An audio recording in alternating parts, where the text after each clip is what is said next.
Go ahead, Carlos. What did you just say? What did you just say, Carlos? I'll set it up again. Hold on. So we had Right. a podcast earlier that lasted 2 minutes. And I was like, this is how we do it in the bedroom. Well, you were more crass than that. So yeah, I had a little more crass. Why was it only what podcast? Was it with someone else or no? That was all me. I mean, this is usually the stuff that we would normally.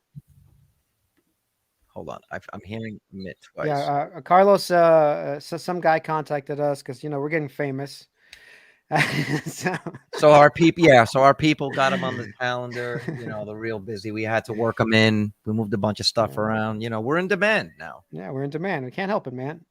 We make time for you, Amit. Who is this guy? Was it a YouTuber? You say that like we're cheating on you, bro. He's we don't trying have an exclusive deal. He's trying to ride our coattails. There is an exclusive deal, motherfucker. I can cheat on you with Palantir and SoFi weekly. Oh, all right. So I'm gonna invest in some STD medication. Yeah, don't you be bringing that cooties? I really want to like your SoFi weekly because look, I'm invested in SoFi just to bring this up because they have earnings tomorrow, I think, right? Yes. But you guys really stretch it on the news. Like you guys really, you pull anything out of your ass that you could talk about for 2 hours. And it is like 2 hours of SoFi talk. I don't even know what the hell they say. Bro, one time we didn't have anything to talk about. I couldn't make that stream. What's up, Chris? I couldn't make that stream, unfortunately, because I had to do something. And so the episode was why SoFi is a good investment for 2 hours. Because we had nothing. We were like, so it's a bank, right? And we had nothing. I mean, that's the thing. Like, first of all, I am invested in SoFi. So anyone in the comments, go F yourself. I actually have shares, but Carlos, do I ever bring up SoFi to you? No, I mean, we're both holding shares, but it's like, I feel like we should discuss. Carlos, you're in SoFi? I didn't know you were in SoFi. Yeah, I mean, it's in the dividend portfolio. It's in the M1. It's in the dividend. They don't even pay dividends. It's in the dividend. Well, M1 is my dividend portfolio, and I just throw it in there because I never look at it. You know why? Because it's a stock that I don't need to buy. Like, I can buy that, M1 only lets you buy 2 times a day. So it's like, I don't need to, well, it's SoFi like, tanks. It's going to, I just feel like we should discuss, Vitaly and I discussed SoFi proportional to the allocation in our portfolio, which is like 2% of the time. I don't think we've ever actually discussed SoFi except in an episode or 2 that we had on our channel. But after that, we've never discussed it. Right. Or we actually just talk about Anthony Noto. I actually really enjoy watching his interviews. Look, they might end up being gap profitable tomorrow. I mean, it's a stretch, but there's a shot they did because we talked a lot last night about why they could get there. And if they do, the stock's going to jump tomorrow like a motherfucker. I try not to be emotional with investing at all, but I feel bad for SoFi, man. They got screwed with that student loan thing. They were doing so well. And I think it was the best thing that happened to them because they had to pivot and figure out how to make money without stupid student loans. True too. Listen, that's true too. And it also really tested people's conviction in the company, right? Yeah. You would think that stock would go to zero. Well, I was just so happy I didn't let Chamath get me into it. I didn't know about it when Chamath was pumping it. So long term, this is good because yes, Anthony Noto is figuring out ways to make money besides these student loans. But when that comes back too, and see, the problem is even if tomorrow is good, I know you say like, oh, they're going to be gap profitable or whatever. Yeah, it might pump, but I don't think it'll last. I think it's of course not. I think it's like the Palantir thing where swollen, you know what, we're going to have a year of this nonsense, high rates, money's expensive, people don't want to take loans. Like we're going to have a year of this discussion, right? Another year. This is affecting our growth stocks, obviously, like Enphase and Tesla that are still going to keep tanking because of this. Now we know the rates are a big thing. They're going to matter. So all of these growth stocks, I think, are still in the trading range. I don't think there's any reason to be rushing into any of them. What I really liked was when they announced that, when they announced the extension of the moratorium on the student loans, Anthony Noto went live like that day. And you knew every suing your ass. Huh? He's like, I'm suing your ass for doing this. Well, yeah, he was pissed. But the way that he handled that, like that was a really important interview because it was the first time you got to see him speak publicly. And I was super impressed the way that he handled it. He handled it with poise. He dealt with it directly. He's like, yeah, this is going to hurt our business, but XYZ. I was like, okay, that's a guy that if you're working for that company, you have conviction. You go, I'll follow that guy's lead, All right. One thing real quick. Chris, your mic is so low. Chris. All right, hold on 1 second. And I like the haircut. Yeah. And you got cut. Bro, you got a cut. All right, so louder. Is it too loud? Hold on. By the way, everybody, I will be. Can you hear me now? Yeah. Okay. Yeah. Bro, inflation got me. I usually get my hair cut to like a nice medium length every time like I go, but my fucking barber what's like $25 for a haircut, and I'm like, bro, I'm not used to paying like $10 extra. Like me and him had this thing going for like years where it's like 15, And so I went and I was like, what the fuck, bro? 25? So I was like, all right, cut that shit extra short this time. I'm just going to try to save money by like letting it grow out. Cause I don't really give a shit about my hair. Like, oh my God, it's like I need to have like this stuff. And I'm Indian. My hair grows back pretty fast anyway. So at this point I just said, you know what, just cut it back real short. So I let it, grow out a little bit. Now I have the perfect haircut, So two things. Number one, that's crazy that it jumped by $10 because you don't have a beard or anything, so he's not like shaping it up. So that's ridiculous. Like how do interest rates? Yeah, but his costs go up. What do you mean What? for everything? No, he's the same amount of time. No. What is the haircuts? What is a barber's? Yeah. Explain to me the economics. Dude, I'm talking about his costs in his life go up just with everybody else. He has to buy eggs for the same thing me and you buy eggs for, so he needs $10 more an hour. Yeah, but you got to do a little bit more to justify. Yeah, but you are also paying for those same eggs, right? Yes, and that's why I'm charging. That's why I'm charging more for different things. It's kind of funny how we're trying to. Yeah, we're trying to explain inflation to Chris, I think you got the wrong mic, bro. I think your mic is. You know what? You're right. It is my mic. Sounds are really overmodulated. There you go. Hold on. Sorry about that, guys. I'm saying all costs are more expensive, so we all need to raise our prices in some way. No, but $10, Vitaly. $10 is like $10 is out of like what? I have a beard. My guy spends time on my face, like he lines shit up. Like you get, just for spending the same 20 minutes to just cut someone's hair, you can't do another $10. That's well. Also, we don't know his business. What if he's affected where he has one person less a day, 2 people less a day? We don't know what's going on. So I think he has to raise his prices. I don't think everybody else are doing that big of an increase. That's almost what 15 to 25. That's 70% up increase. I don't think other barbers are doing that. Something like that. Yeah, Chris could go find someone else. Listen, Chris can also go home and use a freaking shaver and save $25. Okay, like he doesn't have to go anywhere. That's true. He's not getting the latest styles. Okay, everything's out. I used to get sushi probably once a week. Now it's like once a quarter. All right. While we wait for Chris, we're gonna get into earnings. What did you guys eat for dinner today? Or better question, did you guys go out at all this weekend for dinner? No, no. We just ordered in. You just ordered in. I just ate home cooking. I'm going to be eating fish and rice this entire episode. I'm sorry. I haven't eaten all day. So you guys will get to see the ASMR of me chewing. I'm actually hungry. You're making me hungry. Yeah, he eats on every episode. This guy, like, not every episode. Little respect. But I mean, he's streaming 18 out of 20 hours. He's awake. So that's true. I'm waiting for the one where you're in the bathroom. I got a SoFi stream in the morning. Do you guys realize? I just realized with Chris, I stream with him 6 times a week. We stream 5 times a week. Like we know each other 5 times a week. I don't talk to my friends from college. What are we, chop liver? No, I'm just saying it's like super cool. Like the fact that how many times do you get to talk to your friends 5 times a week? Were you guys friends before, like outside of? No. Me and Chris met through YouTube, and then in a couple months we said, "Yo, let's do a Palantir stream," and then just kept going, and then we talked on Twitter, and But have you guys ever met in person? We've never met. Never met. I was telling the day that you weren't on the podcast, I was telling them, remember that day that we spoke on the phone? Like we got on the phone. I was saying it was so weird to actually hear your voice for outside the first time on a phone. And it was like a real-time interaction, but I couldn't see your face. It was really, really off-putting. Because I've never, I don't know. It was like this guy's only good when he's on the pod. Otherwise, he's like talking to a Tinder match for the first time. I was like, "Hi." Amit called me a few times on the phone, and I blocked him. I said, "I'll see you on the pod." Yeah, he didn't pick up, and I was just like, "Yo, pick up! I need to tell you something." And he's like, "What do you want?" He's like, "How much more money you want?" I'm like, "No." It's like, "How much more money you want from me?" Kelly concurs. Find his voice off-putting. Okay, so anyway, you missed a point. Why do you guys have a weekly SoFi episode? Like, well, because look. If you haven't figured out, okay. If you haven't figured out, I have not. I'm in the media business, and I'm a fucking media mogul. Okay, I'm like a mini meet Kevin. All right, here. so you've explained it. I know how to work the media YouTube game. So I like SoFi. We do a fucking pod 1 hour a week. It's not a big deal. But you, on the other hand, would rather go to Cheesecake Factory every Friday night instead of hop on the SoFi weekly. You could be a regular. I can make you a regular right now. I'll tell the guys like, yo, I can make you a regular SoFi weekly anytime. All right. I am going to share the podcast. Yo, did Zoe Cole just call me ugly, bro? Did Zoe Cole just call me ugly? Oh, my goodness. Chris, is it fixed? Yeah, I think so. How's that sound now? No, you're overmodulated. Just tap the mic. Tap the mic and see if we hear the pop. Yes. Okay. So there's something. I think you're just step away from it to solve it for the. For no. The input level on the mic's too hot.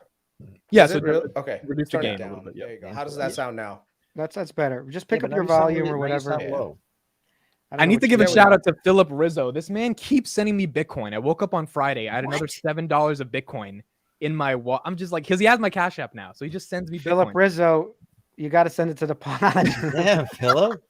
Okay, I'm how like, yo, about why now, are you sending? guys? He's like, I'm transferring digital value exchange on the internet. I'm like, that's cool. Oh, he's trying to show you what it's actually used for. So that's no, kinda because cool. I convert it He's to trying USD and I fucking pay for real shit. No, but I'm Yeah. saying he's showing you how easy it is to exchange value. Like Yeah, to I would listen. But personally, I wouldn't trade any of that Bitcoin. You don't want to be the guy who paid for a pizza Yeah, in 2012 for like 10 Bitcoins and it's now worth $150 million or something.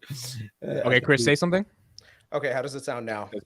Sounds good, but you sound just low. The volume is Yeah, now just low. put the gain up just a little on the gain, and we're Man, I'm gonna have to get a mic like your guys, like the SMB. sure. You got to, bro. You're not willing to drop 25 on a haircut. You're gonna drop 400 on a microphone. I mean, it's for the Vitaly, cause, send that him- was right? my It's for the second thing, cause. Chris. You are up Vitaly, send hundreds him of the- thousands of dollars right now, and you're complaining about 25 bucks. SLG, on a haircut. SLG. Just take You out gotta get $10 that from mic. SLG. It's Self-actualized. not so much the cost, it's the principle of it. You know, like the thing is, like, I don't mind spending money on things that are going to make me more money in the future. Like, this is something that technically this is a business venture, right? We're trying to provide value, but hopefully it's something that we gain a You following. can expense the haircut. Expense the haircut. Marketing.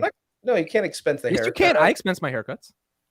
I need to mean, look good on camera, so I don't can do. That's don't do it technically through true. an He is in the LLC. media. He does have to look good on I'm a camera. media Yeah. I've tried to fucking mogul, expense, bro. I've tried to I'm like- expense like my account won't let me expense clothing, and I'm like, but I have to go to an office sometimes and look. Yeah. He's like, nope, can't expense clothing. So Well, Yeah, there's certain rules for that. There's percentages that you can do. Like even the car, like there's percentages. no, now I just go to work in buttless chaps. Yeah. I'm like, all right, now you guys, you see what you made me do. Yeah, it's like, no, I'm a media personality, so I need to get haircuts. All right, before we get into earnings, speaking of the media, today Wait, I I didn't address the SoFi thing. Give me 1 second. You guys just had a nice. You're just little gonna shit lengthy on SoFi, conversation. bro. I'm not gonna shit on SoFi. Well, technically, I am gonna quickly shit shit on but- SoFi, then I can get to my transition, then we can go to earnings. Okay. So the thing with SoFi is that I don't see it as a differentiated product enough for me to like put money behind it. Yes, the leadership is good, the management is good, but at the end of the day, it's still a goddamn bank. Like, and it's like, oh, we have a bank with some digital footprint. Okay, like every other bank that has a digital footprint. At the same time, they're still got a lot of costs that they have to put up front that that the other banks have kind of just had because they have much larger pricing power. A lot of what they've been doing is just shifting over the risk into a more risky segment of the market. So you went from student loans to now going to personal loans. Personal loans, by the way, are not backed by any assets, right? People can default them at any time. Now, the thing that they claim is that our credit quality is high enough to the point where the risk is justified. I think what we're going to see, and this is all based on what I saw with Enphase. I know this is going to sound crazy, but the decline in Enphase earnings, like in terms of like growth, will reflect into SoFi because what's happening is not as many people are going to be looking for loans. One of the things that I noticed was that there was a lot of interest in getting loans, and they were using personal loans to get them. SoFi, because they've got such a large presence in the personal loan space, may not have as many originations as they like to have, like they did in the past.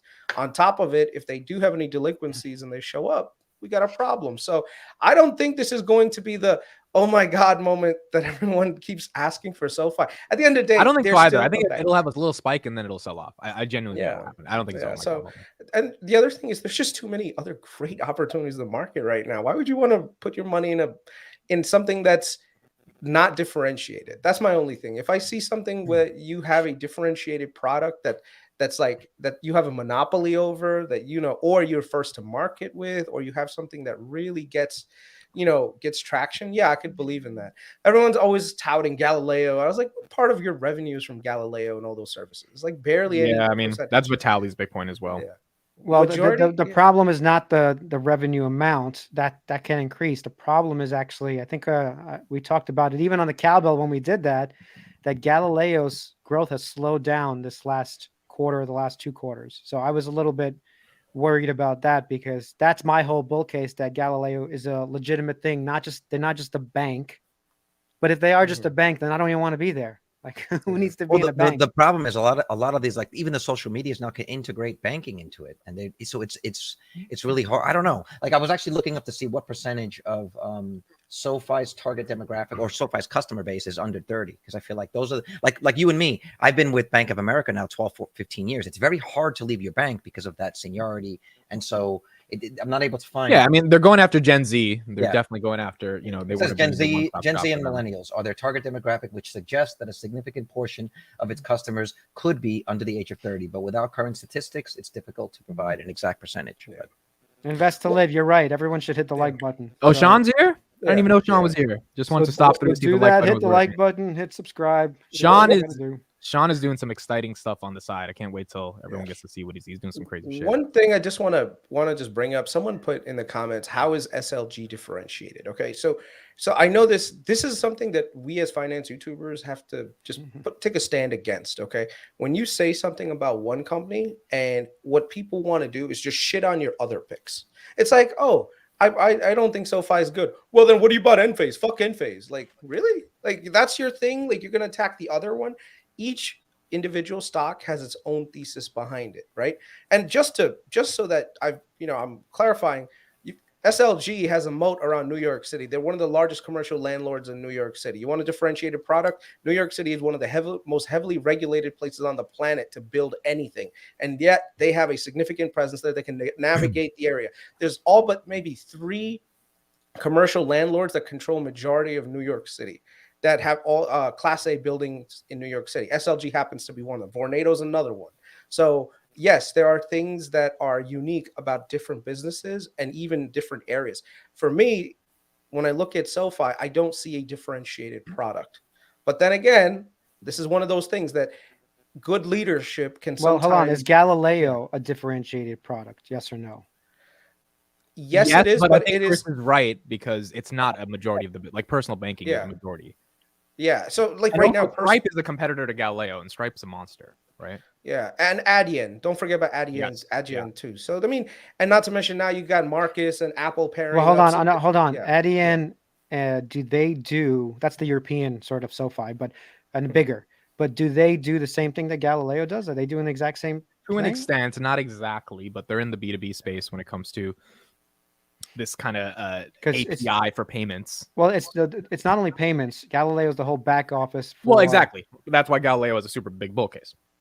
But that's a big market. It doesn't seem like anyone's exactly doing what Galileo. That's what I think. If I'm wrong, let me know right now because I have to sell tomorrow after it pumps. You are correct. It's just not the majority of their business, right? So, they've pivoted to personal loans. That's their biggest thing. Like the good thing is with regards to someone like Anthony Noto, he really believes in the company. He's really put his money where his mouth is. So I could never be bearish on a company that their CEO is buying so heavily into the stock and whose compensation is weighted towards based on Anytime I look at a company and I see shareholder alignment, I automatically just say, no, that is not a company I'm willing to fucking short, not one that I'm willing to touch for any negative reasons. Like, it's just no. Like, if you tell me the CEO is buying shares, bro, I'm all for it. I'm cool with it. You know, I've seen companies that the CEO, like, what better shareholder alignment do you need than someone taking their personal wealth and investing it alongside you as an investor? That's one of my criticisms when it comes to Palantir versus SoFi. If you really look at Palantir, it's sell. At least with SoFi, you've got buy by the executive. Is Anthony Noto suffering what we mostly all suffer from, sunk cost fallacy? I don't know. He's like, we're gonna turn this ship around, guys. It's like, shit, I am so deep in here. I gotta fucking buy my way out of this junk. This dude is the captain. The captain's going down with his ship if that's the case, man. All right, I want to get to this comment. Arnold the Palmer says, I use this pod as a kind of go to sleep pod, or even something to put on when I wake up in the middle of the night. So every time I wake up, I rewind where I remember, so racking you the mad dollars. First of all, thank you for the ad dollars. Second of all, I love that our voices put you to bed because I have some pods I don't know like if this that is a compliment. I'm looking for the part of the compliment. It's not a compliment, but it is a compliment because we're so soothing enough that it's like relaxing. Soothing. Oh my god. To just go to bed. No one's ever called me soothing. That's one thing that's never been. I listened to one of our pods at the last Supercharger. It's actually pretty cool. It's not bad. The pod is great. Cool. These people are very lucky to listen to us. But I'm just saying it's not soothing. Look, Chris has the most soothing voice out of all of us. Vitali, you sound like just like a rat. A rat. You sound like A Brooklyn rat, I hope. At Like least a you literally Brooklyn sound a rat who's up 20x on everything. Carlos sounds Like, like I made money. Yo. I made money. Not anymore. Not anymore. Now it's only 15x, I believe, at this point. See? Carlos Guess sounds what, like guys? Carlos sounds like he's from the 70s. Like he's just The cool, 70s. he's hippie, he's dope. And then I sound, My I don't wife even know what hates I all sound of your like. guys' voices. Dude, And then Chris like, just sounds like a calm, cool black. okay. Okay. I thought I had an interesting. Kelly, we're off. No more love here. Yeah, I Dude, think I your think- analysis of voices Rat is is accurate. really off. I thought- Okay, I hold on. I want to get into this this topic first, then we'll get into earnings. So I bought this today. Okay. I bought the Wall Street Journal physical newspaper. How much did you guys think it cost? Put it on $4. Twitter. You're back, Kelly. $6. $4. It cost $6 for this. Whoa. Like I went to the cashier. I thought it was gonna be like $3, maybe $4.99. She says $6. I'm like, all right, bro, I'll buy for $6. Now the reason I spent that $6 is because I'm in the media business. All of You us just are got a in the media dog business. and you need to line the. Right. No, He's taking his dog they for a use walk. the cage on for their stuff. Yeah, need to line the cage. Look, the reason I bought it was because I'm like, look, these are thumbnails and titles. And I'm like, if I'm in the media business in the digital age, let me at least get an understanding of what like the original thumbnail title was. Of what and see if I doesn't can- work now? You want to Well, see I was that? just looking and I was just going through it. And honestly, I didn't read that many of these because it was kind of boring and it took too long. But I was trying to get some hints from it. And I just like two takeaways. Number one, a full page ad in the Wall Street Journal is $270,000. Salesforce, obviously, they had the money, so they spent $270,000. I'm like, I don't know if that ad is effective. I saw these other tiny ads for like jewelry stores. I'm like, I don't give a shit about jewelry. So they're just so ineffective on the targeting. I'm like, of course, the digital advertising market is taking off.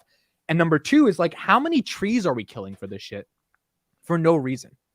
It's right? going Like- away. It's going away. But when? If now it's not gone away, like when does this go Well, why away don't you and look at the why? This number is of so ineffective. subscribers? Why don't you look at the number of subscribers now versus 10 years ago? Or ask yourself if how much of that price going up is to offset less sales. I mean, people now can just go to subscribe to Wall Street Journal online and get whatever it is, like from whatever $5 a month or whatever it is, and get all those articles. I subscribed. So- I did subscribe to the New York Times. I stopped the subscription, but when I did, I didn't want the paper. I just wanted the access to the online. So here's a weird thing that I've noticed. Anytime I've gone to like a 5-star hotel or whatever, the one thing that you'll see is the paper version of the Wall Street Journal. A lot of decision makers, they still actually use the actual Wait, paper where? itself. Where do you see it? Like any 5-star like resort or hotel, Really? like you'll still see Wall Street Journal paper copies there. Yeah, like it's one of those things that's like if you go to like really, if you go to places where there's a lot of old money, you'll still see They're old people. school. Yeah. But Yeah, the thing is, I'm saying all of go- these papers is for April 30th. Like all of this ink for one day, and then it's irrelevant tomorrow. It's like it makes no sense. I think That's the so- total cost is a lot less than you think, and not to mention the amount of paper it's gone down significantly. The paper is endlessly recyclable. I don't think that this is like that your printing presses back in the day where 95% of the paper ended up being used as toilet paper by the dogs. Like I don't Right. think that's and I'm the not even case. trying to make a moral Yeah. case. I mean, just from a business Yeah. perspective, it seems like this is a stupid thing to keep doing. No, but there's a clientele that wants it. Like right now, you just paid $6 for something that probably cost them a couple, not even a couple Pennies. of dollars, probably Pennies. Why You know, pennies? and there's- Wait, what are the economics on pennies? Where do you get that? Because, dude, printing presses right now, they're all automated. It's literally just hit the You print can't just button. count the cost of the printing press is not the problem here. It's all the people involved to get the from? paper Yes, to the you. talent. These are What are you high-paid talking about? journalists. It was No, never about the Wall Street paper. Journal. The paper was never expensive. Right. It was about the delivery. Right. Everyone had to pay. Like, dude, I had a paper route. How when about we the were a kid. writers? How about the Huh? people who have to take but the that's pictures fine, and write but- the content? Yeah, but that kind of stuff, you're gonna you're gonna pay that regardless whether you're doing digital or you're gonna do the actual paper. I'm just saying that there is still a segment of the population that likes to get the physical copy of the paper. I still like if you go on the LIRR or anything, you'll still see people pull up the Wall Street Journal in a paper form rather than something like an iPad, which I believe the iPad's a much better. How better old are they? do it. Huh? Yeah. Usually older than 40, maybe 50s and plus. That's You what I'm know? You saying. used In to see 20 that a years. lot on the subway before they enabled Wi-Fi in the stations. When I Yeah. was living in New York, it was what 7 or 8 years ago. You'd see that a lot. I lived on the 2 train, and a lot of it was underground, no service, and so Yeah. people had books or people had Yeah. But I mean, like newspapers. even the tracking, right? There's so many articles in this thing, and like they would never be able to track if Amit read it. Whereas on the website or Sure. digital, they can always track the page Sure. view, so like they can Yeah. know if the article was like even consumed. It's I think a part of them don't want to track it because like maybe Salesforce would not pay $275,000. No, he's exactly right. Like there's, on YouTube, the click-through rate, right? When I used to work at Data, they talked a lot about that. Like where in the videos do people start clicking forward? You see that in the engagement. If you're getting a lot of money, you don't want to necessarily give that information to the advertisers because it could let them know how ineffective the ads are, or that they're not reaching the people that they pay. That's to. true. So they play both sides. That's true. Okay, Vitaly, I'm putting you on the spot. Pick one of these companies, and we're going to discuss them in depth for earnings. Pick a good one. That's why I picked SoFi. No, we talked SoFi. Okay, so you already picked. And Carlos, no, I'm bullish on Hold on. There's two good ones that we keep discussing, and someone mentioned in the comments. One is Solar Edge on Wednesday, which would be a nice tell of what's going on versus Enphase. And also Uber. I am curious how Uber is doing in all this. Okay, let's start off with Uber. You and Chris have said there's a bull case there. I don't see it. What is how do you not see that they're in charge of? They're building I see a it less and logistics. less. I'm less bullish on them than So my quick thesis is Uber made the VCs rich. I do not think they care that much about shareholders. They IPO'd at $100 billion. If this company cared about shareholders, they would not IPO at $100 billion. So I don't know what you guys see in Uber. I don't know which one.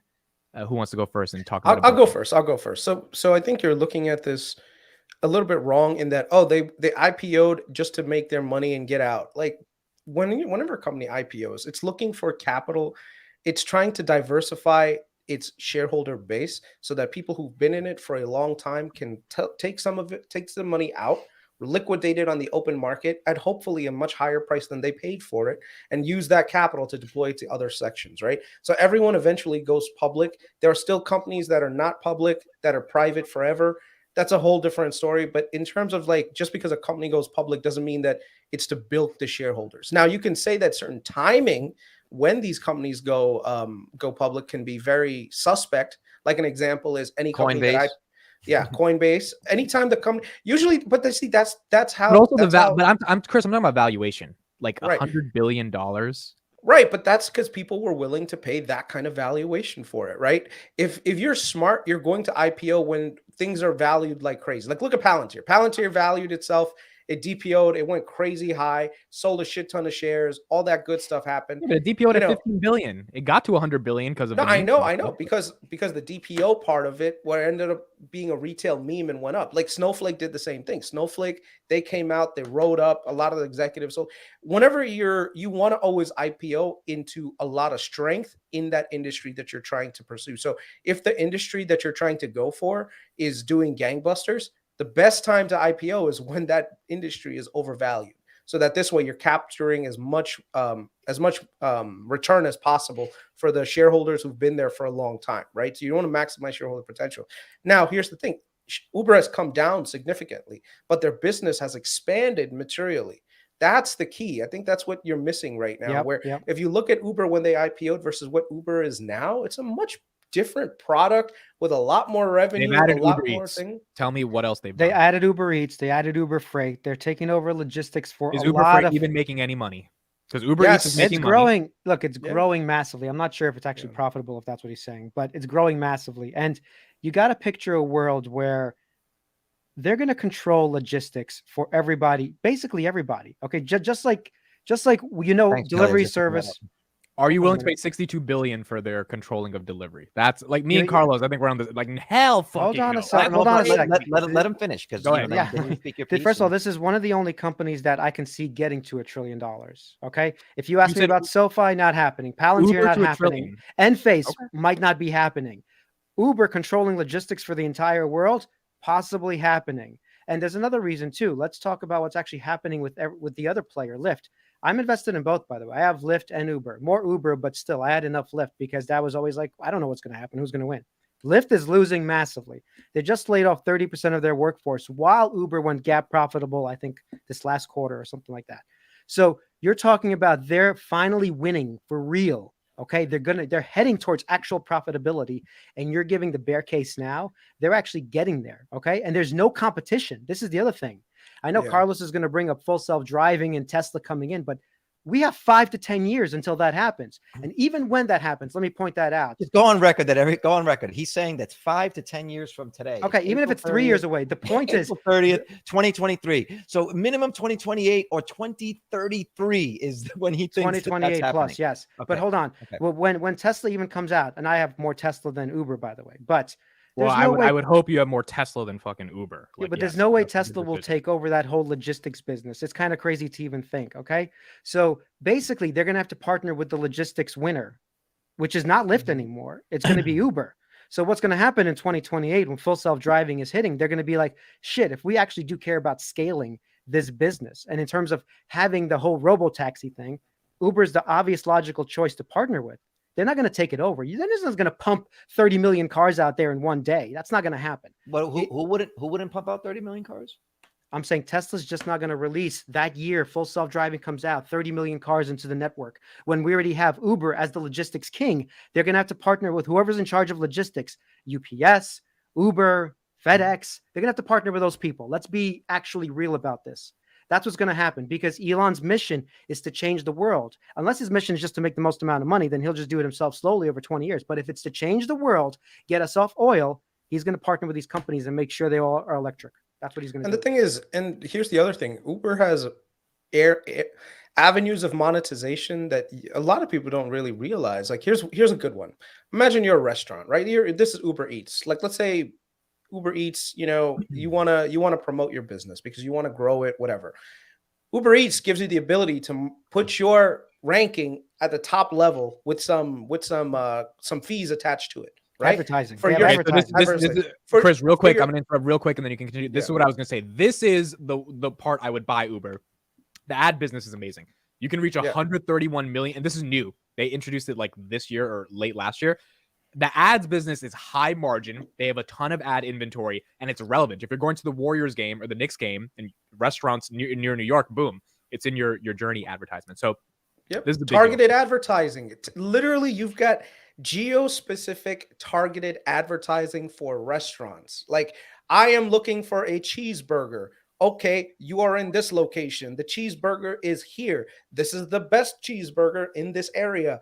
And literally, it's going to be visible right to you. Okay, we can do a promotion. We can do a promotion. And that promotion gets half of it. Revenue goes to the Uber driver. Half of it, some of it goes to like, what is that thing called? To Uber itself. And boom, you've got yourself more growth. This is the kind of stuff that like a lot of people don't realize. And the minute that Lyft and all these other companies, like DoorDash is not profitable right now. Lyft is not profitable. If both of those idiots go out, that's it. Then Uber is like one of the only games that they're in charge. That's it. They end up becoming fucking Microsoft of the delivery / the ride hailing industry. I don't even think it's only that. It's anything to do with logistics, getting a package, getting a person, planes, helicopters. They're going to be totally in charge of logistics for travel, for moving product. That's what they're going to do. Whoever's not FedEx, Amazon, UPS, Uber. These are the guys in the future. Wait, why would they beat FedEx or UPS? I don't get the logic there. Last mile delivery. Last mile delivery for a lot of things. If they already have the network, it's already going on right now. This is happening. In fact, that the person who's delivering your Apple product is either DoorDash or Uber. I don't know if you ever got an Apple product delivered to your house. No, it's I never DoorDash or Uber that comes to your house and gives you the product within an hour. Interesting. Not UPS. Not UPS. Someone is saying Google already does that. Like, yes, Google will let you search, hey, what is the nearest restaurant near me? But most people, when they go to Uber, like let's say I'm at lunch, me and my colleagues, I'm an Uber Gold member. I have like right now in my office when I'm physically there's like 5 people, right? We do a group order. This is a really cool feature by Uber, by the way. What I can do is just say, okay, which restaurant are we going to go to today? So we have this Thai place that I really like. Before I used to walk around to each one. Hey, what do you want today? Hey, what do you want today? Now I could just add a link and just send it in our group chat, and each person gets an invite and they can order whatever they want. And then it updates on my app. And when I hit send, it sends the entire order out and then it comes back in. I don't know if you guys have ever tried that. I didn't. That's amazing. I didn't. Yeah, it's awesome feature. So like right now so everyone right now just orders whatever they want and then it comes back to me and then it gets charged to my account and then they're all just can't even split them. I don't know if you can split fares on Uber. I don't know if you can split the cost of an Uber Eats. I haven't tried that. What about DoorDash? Uber I is don't know. not I don't beating use DoorDash. DoorDash. I don't use No, DoorDash. that's a dead business. Dead DoorDash is a My- dead business. My wife uses Yeah. DoorDash. The only reason, Yeah. no, I DoorDash stopped works. using- Go ahead. I'm sorry. I'm just saying I stopped using Uber Eats because the fees got a little bit crazy. I don't know how it is by you, but they add the fees have gotten a bit crazy. And then there's also in California, there's that fee where they have to pay for the health insurance of the drivers. Like, look, I was really bullish on Uber. The other part of it too is like, I think I've spoken to you guys before. I worked for a company that did like future city planning, and I got privy to some information about like what Uber wants to do in the future, and like knowing like what they want to do. But then this was all before COVID. I don't see it. I think like Uber has the biggest market share, but they don't have like proprietary over that software. Like, well, the network is the proprietary thing. It is, but it's not something that can't be copied. Like, yeah, Tesla doesn't need to control all of it, but they can take enough away from Uber to make a significant dent. In the same. So what happens in the next 3, 4, 5 years when Lyft goes bankrupt? Tesla's FSD has to roll out. It's going to take some time for government regulation. That's going to happen. So who's in charge of this whole logistics thing? No, listen, I'm not saying that Uber's not going to do well and that there isn't a place for it. But look, I think like it's all about the cars. They don't own the cars, and so as long as they still have to pay drivers, that's going to hurt them. And if they don't have to pay drivers and they have the cars, they either have to acquire the cars or pay some sort of fee to get somebody to use the cars. Yeah. If you have the cars and you have the software that does the FSD, that's the part that's going to cost you money. The logistics part are algorithms. Or simple algorithms. The other part of it is, from what I understand, the reason why you cannot, you can't buy out a lease on a Tesla right now, even if you have one, you have to return it. It's part of your contract. Is because those are the cars that they're eventually going to push out to the fleets. That was a mistake by Elon. I don't know why I bring this as a positive thing, because those cars are sitting there doing nothing if he's still keeping them. And in fact, I think he's selling those cars on his website. Yeah, for now, I believe that they're selling them, but I think he's getting rid of them. He's not. Right. He's not keeping. But I believe part of that is to see the robotaxi network. The other part of it is the service that you're talking about, where they provide food that can easily be handled by someone else, like say OpenTable, which is a much better robust engine to search for food. I think you're forgetting how hard it is to scale this network. That Lyft, which has been doing it for a decade now, can't make it profitable. If I'm already, you expect some newcomer OpenTable to come and scale this. But OpenTable's not a newcomer. If OpenTable offered a service right now, where after I order, if you say I make a reservation, instead of that, it was just like order from this restaurant. I don't care where it comes from. Like I'm saying, the food part, the delivery, me as the end customer, I don't care where the food comes from. There's no extra quality or benefit from using Uber. That part's true, right? But now the ride part, even that as well. There's no benefit to me. Like I know a lot of people. I don't personally use Lyft, but I know a lot of people that just use whichever one's available. So I believe that Uber will go down in history as like proving that concept. They crushed it. They were like one of those. They really were able to use the iPhone in a way to generate business in a way that nobody could. They proved how you can use that, like some of the things that the iPhone could do, and make a business out of it. But ultimately, do I think in 10 years people are still going to be using Uber? I don't think so. Let me answer your question. I actually agree with you that Uber does not have the same moat. Daniel Stocks in the thing. Waze is actually, that's another good point. Actually, and I really like Waze because they gamified the GPS thing. Well, Waze is annoying as hell. I stopped using it because they bother you with ads every 3 seconds. I stopped using it. But anyway, let me just answer your question about, you're right that Uber, if it's nothing special in terms of if I call a ride sharing Lyft or Uber, I don't really care who picks me up and takes me. The problem is when you build a network so massive, you can drive costs down to almost nothing, which is Uber doing that, not Lyft, not DoorDash, not all these other players, because they can't make any money. The only person who has a chance here to make any money is Uber. Thus, they can drive the costs lower. Thus, no one will be able to compete with them. This is what I'm talking about. Right, but let me they have a monopoly because of the network. Hold on, but let me ask you a question. Of the service. But let me ask you a question. There's a premium that people are willing to pay for a superior product. Right? A superior product. No one's willing to pay a superior amount to get driven to A. What I'm saying is there is a premium that people pay for a superior product. And at the end of the day, Uber offering you lifts, getting you from A to B, it's very hard to differentiate yourself from any other company that can provide that same service. You're missing You know the point. The point is the actual dollar amount, which I'm saying is the moat. If they can get their costs down to less than everybody else, you're just going to use them de facto because it's That is cheaper a good for point you. by Vitaly. I mean, that network, they have 131 million people. You can't replicate that. You're totally ignoring their network, completely thinking it's worth nothing. But I'm not. When I'm not Lyft saying, cannot make any money, I'm not so saying much they so are. they are. I'm not saying they are. Hold But on, what they I'm are saying firing 30% of their workforce right Okay. now. But do we not all agree that, say, within the next 5 years, that business, their current business model, is going to change? Technology is going to come in and fundamentally. It's going to make it change the way cheaper. That's if you for believe them. in FSD in 5. That's the Hold on, only even if reason that's it would true, it's change. going to make it That's cheaper happening, for dude. them. Like I mean, Hey, disagree because with you you're all the you lone want. one on the podcast that thinks it's coming in 5 years. Okay. Okay, Disagree with you all you want, but it's happening. Can you share I'll be my screen retired. really quickly, Amit? There you go. This right here is all the cities that Uber currently operates in. Okay. You see, this isn't just the United States. This is everywhere else. This is the entire fucking planet. Okay. I'm still scrolling. I'm tired of Are they in scrolling. Look at China or this. they got banned in China? They're banned in China, but they're pretty much everywhere else in the world. Okay. So right now, me being a US citizen, everywhere else in the world, anywhere I go, I don't have to worry about, oh, what's the local ride sharing app like? No, there's Uber.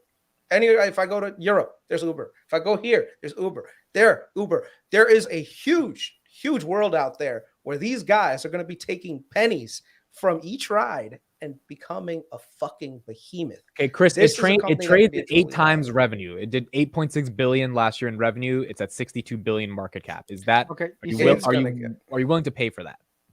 Yes, for a company like this that's growing, has huge market potential. First, yes. I just want to point out these are two different questions that you're asking. One is it overvalued right now? And one is it going to win the logistics market? Well, the reason I asked is overvalued is two because you different already things. said it's come down so much, but 62 billion is still 62 billion, right? Well, I mean, its all-time high was like what, $60, which means it's half of whatever it's trading or was trading back then. Its all-time right? high was 120 billion. That's my point. It's Right, just like 60, the valuation 60, is $65. not attractive. It's like a snowball. Right, but it's not but that their attractive. revenue. I would agree with you their- there, actually. But their revenue per quarter right now, right? Their last revenue.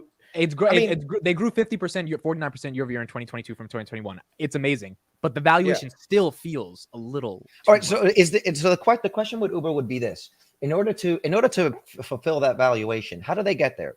Is it new products and new services, or is it just continuing to expand? That ad business has to print money because I don't see how else they get there, to be honest. Not in the next couple of years, even if they do this whole freight thing. Look, the thing when you own logistics, we didn't even think like 5 years ago. I didn't even think Uber would be going into this ad business thing. And here they have a whole new business that they're making money. Just like Amazon is going to big companies that are massive, dominant players in the industries, figure out ways how to go vertically with a bunch of businesses. So you're ignoring what Uber can do in the future if they own this logistics market. Right. So what I'm asking you is, aside from the ad business, what new product or service can Uber offer that they haven't now? And they're losing money on the food. I'm food not business, sitting on the from what I board of Uber. From what I'm I just understand, saying- they're actually losing money on this. I don't know what they're thinking about new businesses. That's not the point. You invest in them because they're taking over. But that's my this point. Hold on, hold That's on. my I'll tell you. point. I'll tell you. Okay. eVTOL. Chris has I'll an tell you. answer. eVTOL. eVTOL's not happening for a while, Chris. That's a That's while. Hey, listen. electric jets, motherfucker. That's Hold on. You just said what new thing are they going to go Yeah. with? Dude, eVTOL can actually do something like that where now you have city to city cross travel. Like right now, they bought Yeah, but also, Chris, who can afford Yeah. that? It's only going to be Vitaly who can afford that shit. Like So no one, stupid. like the You're average talking the person is not- CEO of Audea. Wait, Is he wait. going to splurge a little bit and fly Yeah, from? yeah, But they yeah. but they got already a have that. I big mean, part, Chris, like, they already have that. I mean, you could just download Blade right now. You're in New York Yeah. City. You can get a helicopter. You can go anywhere. Well, they actually bought that part of Blade. I think a did? portion of it. I thought they sold off all of their other businesses when the 2020, 2021 happened. I thought they sold off a bunch of this stuff. But anyway, once again, big companies like Apple, like we did not understand what Apple could do. Okay. Once they're making hardware from Macs to iPods to iPhones, now to services to Apple TV. Yeah, but the 300 watch. different things. Yeah, but the watch was a fundamentally different product than the iPod or No, what the I'm saying phone. is these are different businesses. Like the Apple TV Exactly. is So different. what I'm asking is, like, how do you expand on this idea of getting people rides? It was a brilliant idea to deliver food because that made total sense. But like outside of that, even this like last mile Well, delivery. you say it's a brilliant idea. Once Amazon Weed. proves That's a that good you can business. use drones for last mile delivery, or however they work that out. I think Every Amazon company's has gonna tell us. sort of shuttered that too. By the way, I don't know if they're still. I'm sure there's a developing lot of something. I'm sure there's a lot of regulatory issues with that, but eventually they're going to figure it out. And if they can prove that concept, then this idea of Uber being the last mile delivery, like I personally, I used Uber when I first moved here. I bought like a big screen TV, and I only had like my little Mercedes. I couldn't fit it in there. I called an Uber XL. I threw the TV in the back, and I said, "Just here, go meet me at that location." And when I bought a desk, my computer desk, I called an Uber XL, because I bought it off of someone on eBay. Got the desk, threw it in the back of his car. He followed me 10 miles to my house. He even helped me bring it inside. He's like, "This is great." He goes, I would rather do this than ship people around because they don't vomit in my car. They don't, you know what I mean? They're not Okay, talking. so you're giving a bull case now? I don't know. Yeah, Real quick, Chris, before I pull that up, we just reached 300 people. Hold on. Yo, now we No, lost guys, 75 people. Guys, I promise when I meet Amit one day in real life at his house, I'm gonna take that cowbell and do something with it. We should go get Cheesecake Factory later next week, and I'll bring the cowbell. That's fine. I love the cheesecake. You got to wear it around your neck. Kelly, we you're got invited. 305 now. We got 4 more. The cowbell was like the Batman fucking say it just dropped. Carlos, you always bring up like the futuristic stuff. You know what's gonna kill FSD and Uber? Teleportation.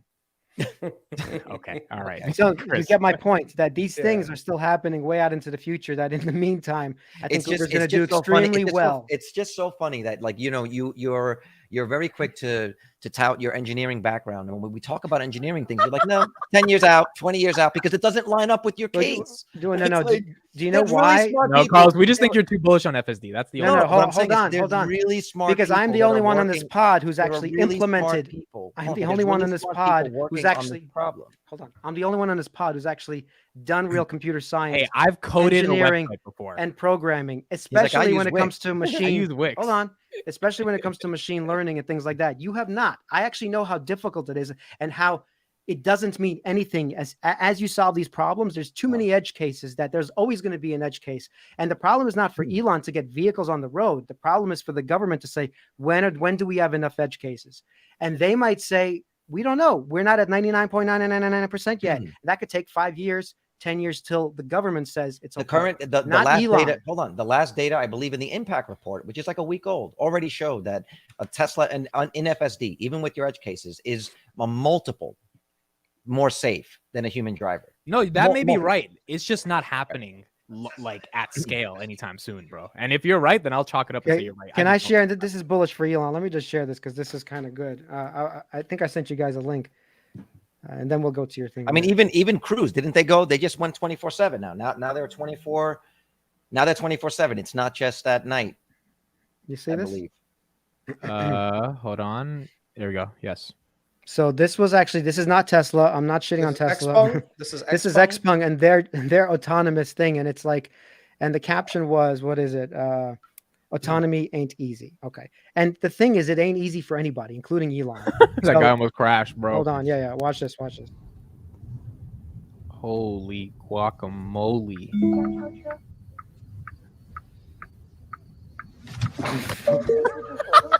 I would shit a brick. Oh my God. And we'll watch this other one. Like whatever Xpeng is doing. Oh my goodness. This is so scary, bro. Yo. Do those use LiDAR and radar? They do have LiDAR. Yeah. So anyway, I'm not buying no Xpeng. Fuck that. No, but my point is, look, a lot of companies. But I mean, for every one of those, there's hundreds and thousands of miles where it's, you know what I mean? Hundreds and thousands of miles that are driven with no errors. There's going to be errors. We have to look at FSD. It's like, you know what it's like? Have any of you ever trained someone how to drive? Have any of you ever sat in the passenger seat and shown somebody how to drive? Yeah. No. I've done several. I've had several people where you show them how to drive. And it actually, that's what it seems like to me. It seems like, a 16, 17-year-old that's learning how to drive, that's still figuring out certain things, doesn't have good spatial recognition, doesn't understand where they are, doesn't understand the dynamics or the physics of the vehicle. And you get better over time. As long as it's improving, we're good, right? It's not about getting perfect the first time. It's about getting better, just like a human driver. Somebody pointed, hold on. Somebody said that, hold on. Where is this? It's the driver's fault. I don't know where the comment is. The driver's fault. But what about that other video where it showed the car turned into the wall? Okay, whose fault was that? That's the car. So people turn into walls all the time. Otherwise, there wouldn't be those orange cones on the point. I don't want the point. No. The point is, I don't want to give over my control, even if I will eventually turn into the wall myself. Okay. I don't want my car to do that ever. I just don't want it. So I'm not gonna. So and think about the government, which is they're not even gonna risk that. It's going to take them a long time to approve this kind of stuff. Nobody, even a human driver, is never perfectly safe all the time. If the government allows you to get in a car with a human driver, okay, that has a higher chance, there is an accident. Human beings crash every 146,000 whatever miles. It's every 500,000. That's the rate of accidents, from what I understand. 177,000 miles, whatever it is, in the U.S. right now. FSD is well over 1 million, 1.2 million or 1.3 million miles driven before there's an accident. But the government has no problem having you drive in a car with someone in Uber. They let Uber license a business and operate them, right? You have insurance, and that's how it goes. Unless you're staying in your house, there's always going to be a risk getting in any vehicle, because even if you are in a vehicle that's 100% perfect, it doesn't mean that someone else can't crash into you. So you're always at some sort of risk. So look, I'm not arguing about FSD coming out. I'm saying that it's going to take a minute, because the other thing it's going to take a minute because of what about all the entrenched industry that doesn't want full self-driving? What about the truckers who don't want? Think about how much money they're going to spend and the ad campaigns they're going to have, just like Tesla has their FUD. Think about how much money is going to be spent against this kind of stuff. I mean, it's already Chris, I was just about to share your point. All right, Chris, share it again, because I want you to go through the stuff. I already closed it. It's fine. Yeah, it's trending. We could open it again. It's a link. Yeah, because I want you to break down the numbers, because the FSD discussion, I mean, we're going to have many more of those over. But I want to. By the way, I'm a Tesla bull, so that's not the problem. The problem is I think the government will let it play out over many years, as opposed to like me and you, Carlos, want it next year. I think autopilot's already good enough to drive me 80% of the time. I can't imagine FSD is not good enough to drive me 80-90% of the time straight on a highway without any intervention. But the government getting involved in all this, all the states' regulations, when it's okay, when it's not, that's going to. There are people. All right, we're moving on. We're moving on to Uber. We're moving on. Okay, so go ahead. So typically when you're looking at a business, you want to see not only one part of the segment grow. Like, so right now, a lot of people, they tend to focus on just, oh, look, revenue is growing. Yay, that's great. That's awesome if you want to keep growing revenue. But at the same time, you kind of want to see their operating metrics and how they're doing with those, because over time, that's what's going to make a big difference where you are. So are you growing, and how are you managing your expenses, and how are you managing to grow? So basically, if you look at this is Uber's income statement, and this is done on Chris.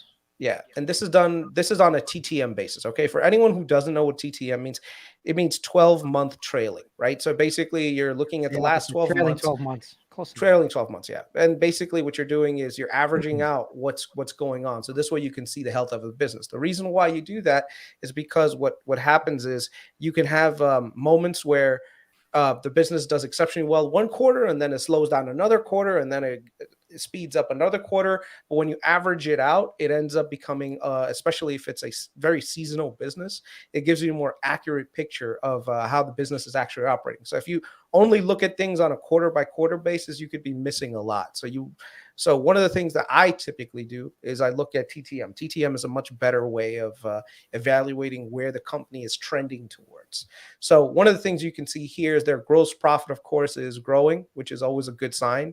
And so they are profitable. Uber is a profitable company. So let's take a step back. Number one, this is their revenue growth, which is great. You want to see revenue growth happening, but at the same time, you want to see gross profit. So what happens is, remember, gross profit is just taking the revenue and then taking the profit without expensing out the other stuff there. So right now, you see that on a gross basis, they're profitable. So they're generating about $10 billion a year in gross profit.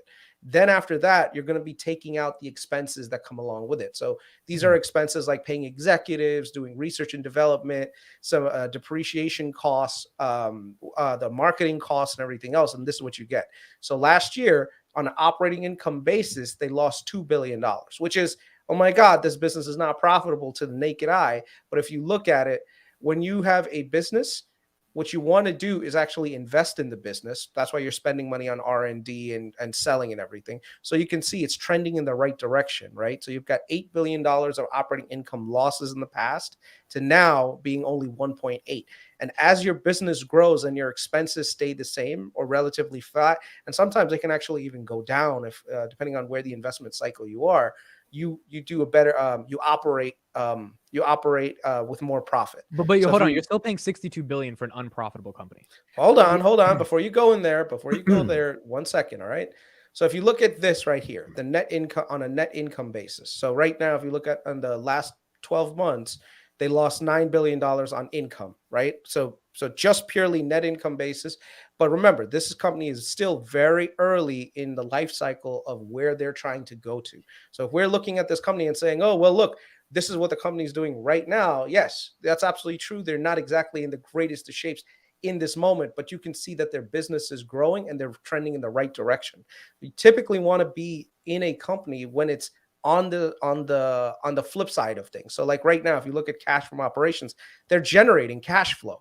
This is a very important metric right here, because anytime you look at a company saying, oh my God, this company is going to go bankrupt, this is the line that you need to see. If they're able to generate operating cash flow, they can do other things to change up their business to keep growing. The other thing I think when you correct me if I'm wrong, I think what you're saying, Amit, is like, fine, if the company was $30 billion, yes, it was value, you're like, yes, boom. But it's like, how do we justify it at 100? But also the counter to that is it really only matters when you start investing. You're not paying that $100 billion. But think about that. Think about what that means to share. They IPO'd at $100 billion and they were not profitable. Like, that's what I'm saying. They made the VCs filthy rich. And I think shareholders, there was no way from 2019 and 2020, the greatest bull market ever, they were going to justify a $200 billion valuation, which is what it would take to double. Like, let me ask you this, Chris. Do you see a double in SoFi or Uber from here? Uber. Really? You think SoFi doesn't go to $10, Uber goes to 120? Or sorry, 60. Uber is supposed to be profitable, I think, end of this year. I think they're supposed to do it last year, but they got derailed for some reason. I forget the reason. Chris maybe remembers, but this year they're supposed to be actually profitable. Okay, so Vitaly, you think Uber goes to 60 before SoFi? I think Uber goes to $1 trillion. You're not listening. No, before SoFi case goes plays to 10. out. Dude. First of all, question about valuation. Look, SoFi can pump to 10. Just if Noto decides to spend his whole fortune, basically one day, if they become gap profitable. No, if one billionaire puts enough money into SoFi, it'll go to 10 just based on speculation and interest. So, yes, that can happen before that. But is it worth that? No, I would say Uber has a better chance long term of making back multiples. So Uber's worth 120 billion before SoFi's worth 10 billion. I'm not saying that. That's what you mean by the double. Like that. That's what Chris is saying. It's the same reason why I would invest in Tesla, because Tesla will go to $1 trillion, a safe trillion for me eventually. Maybe not tomorrow, maybe not next year, but that's why I'm not buying all of the SoFi stock at $5. And it's going to $10 because I don't believe in that story as much as I believe in the other story. Look, I think Uber has a bull case. I think Chris broke it down, but I think me and Carlos agree the valuation's a little bit. I agree with you. Valuation is a little bit hot. That's not what we're discussing here. If there's two topics. Is Uber going to win? And is the valuation too hot? Yes, the valuation is too hot. And yes, Uber is going to win. Well, now hold on before you go. I bought Uber when it was in the 20s. All right. When it was like $22, me and Sean did a really long breakdown of Uber. Okay. At the current price, I'm not adding a lot. Okay. I think that there was a chance that when things went stupid undervalued to get in and do really well. Okay. So that's where I'm at with it. I still think Uber has the possibility to get much higher. But remember, you have to weigh this against the total opportunity cost of other companies that are currently undervalued right now that are growing crazy too. So don't one of the things that you have to do as an investor is, of course, be diversified, right? But don't be diversified to the point where you're holding on to companies that are going to be growing at a much slower pace than others that have the opportunity to get much faster and who are trending in the right direction, who are also growing much faster, that you can see a faster return. No, I agree. I think SoFi is growing faster though. That's my thing.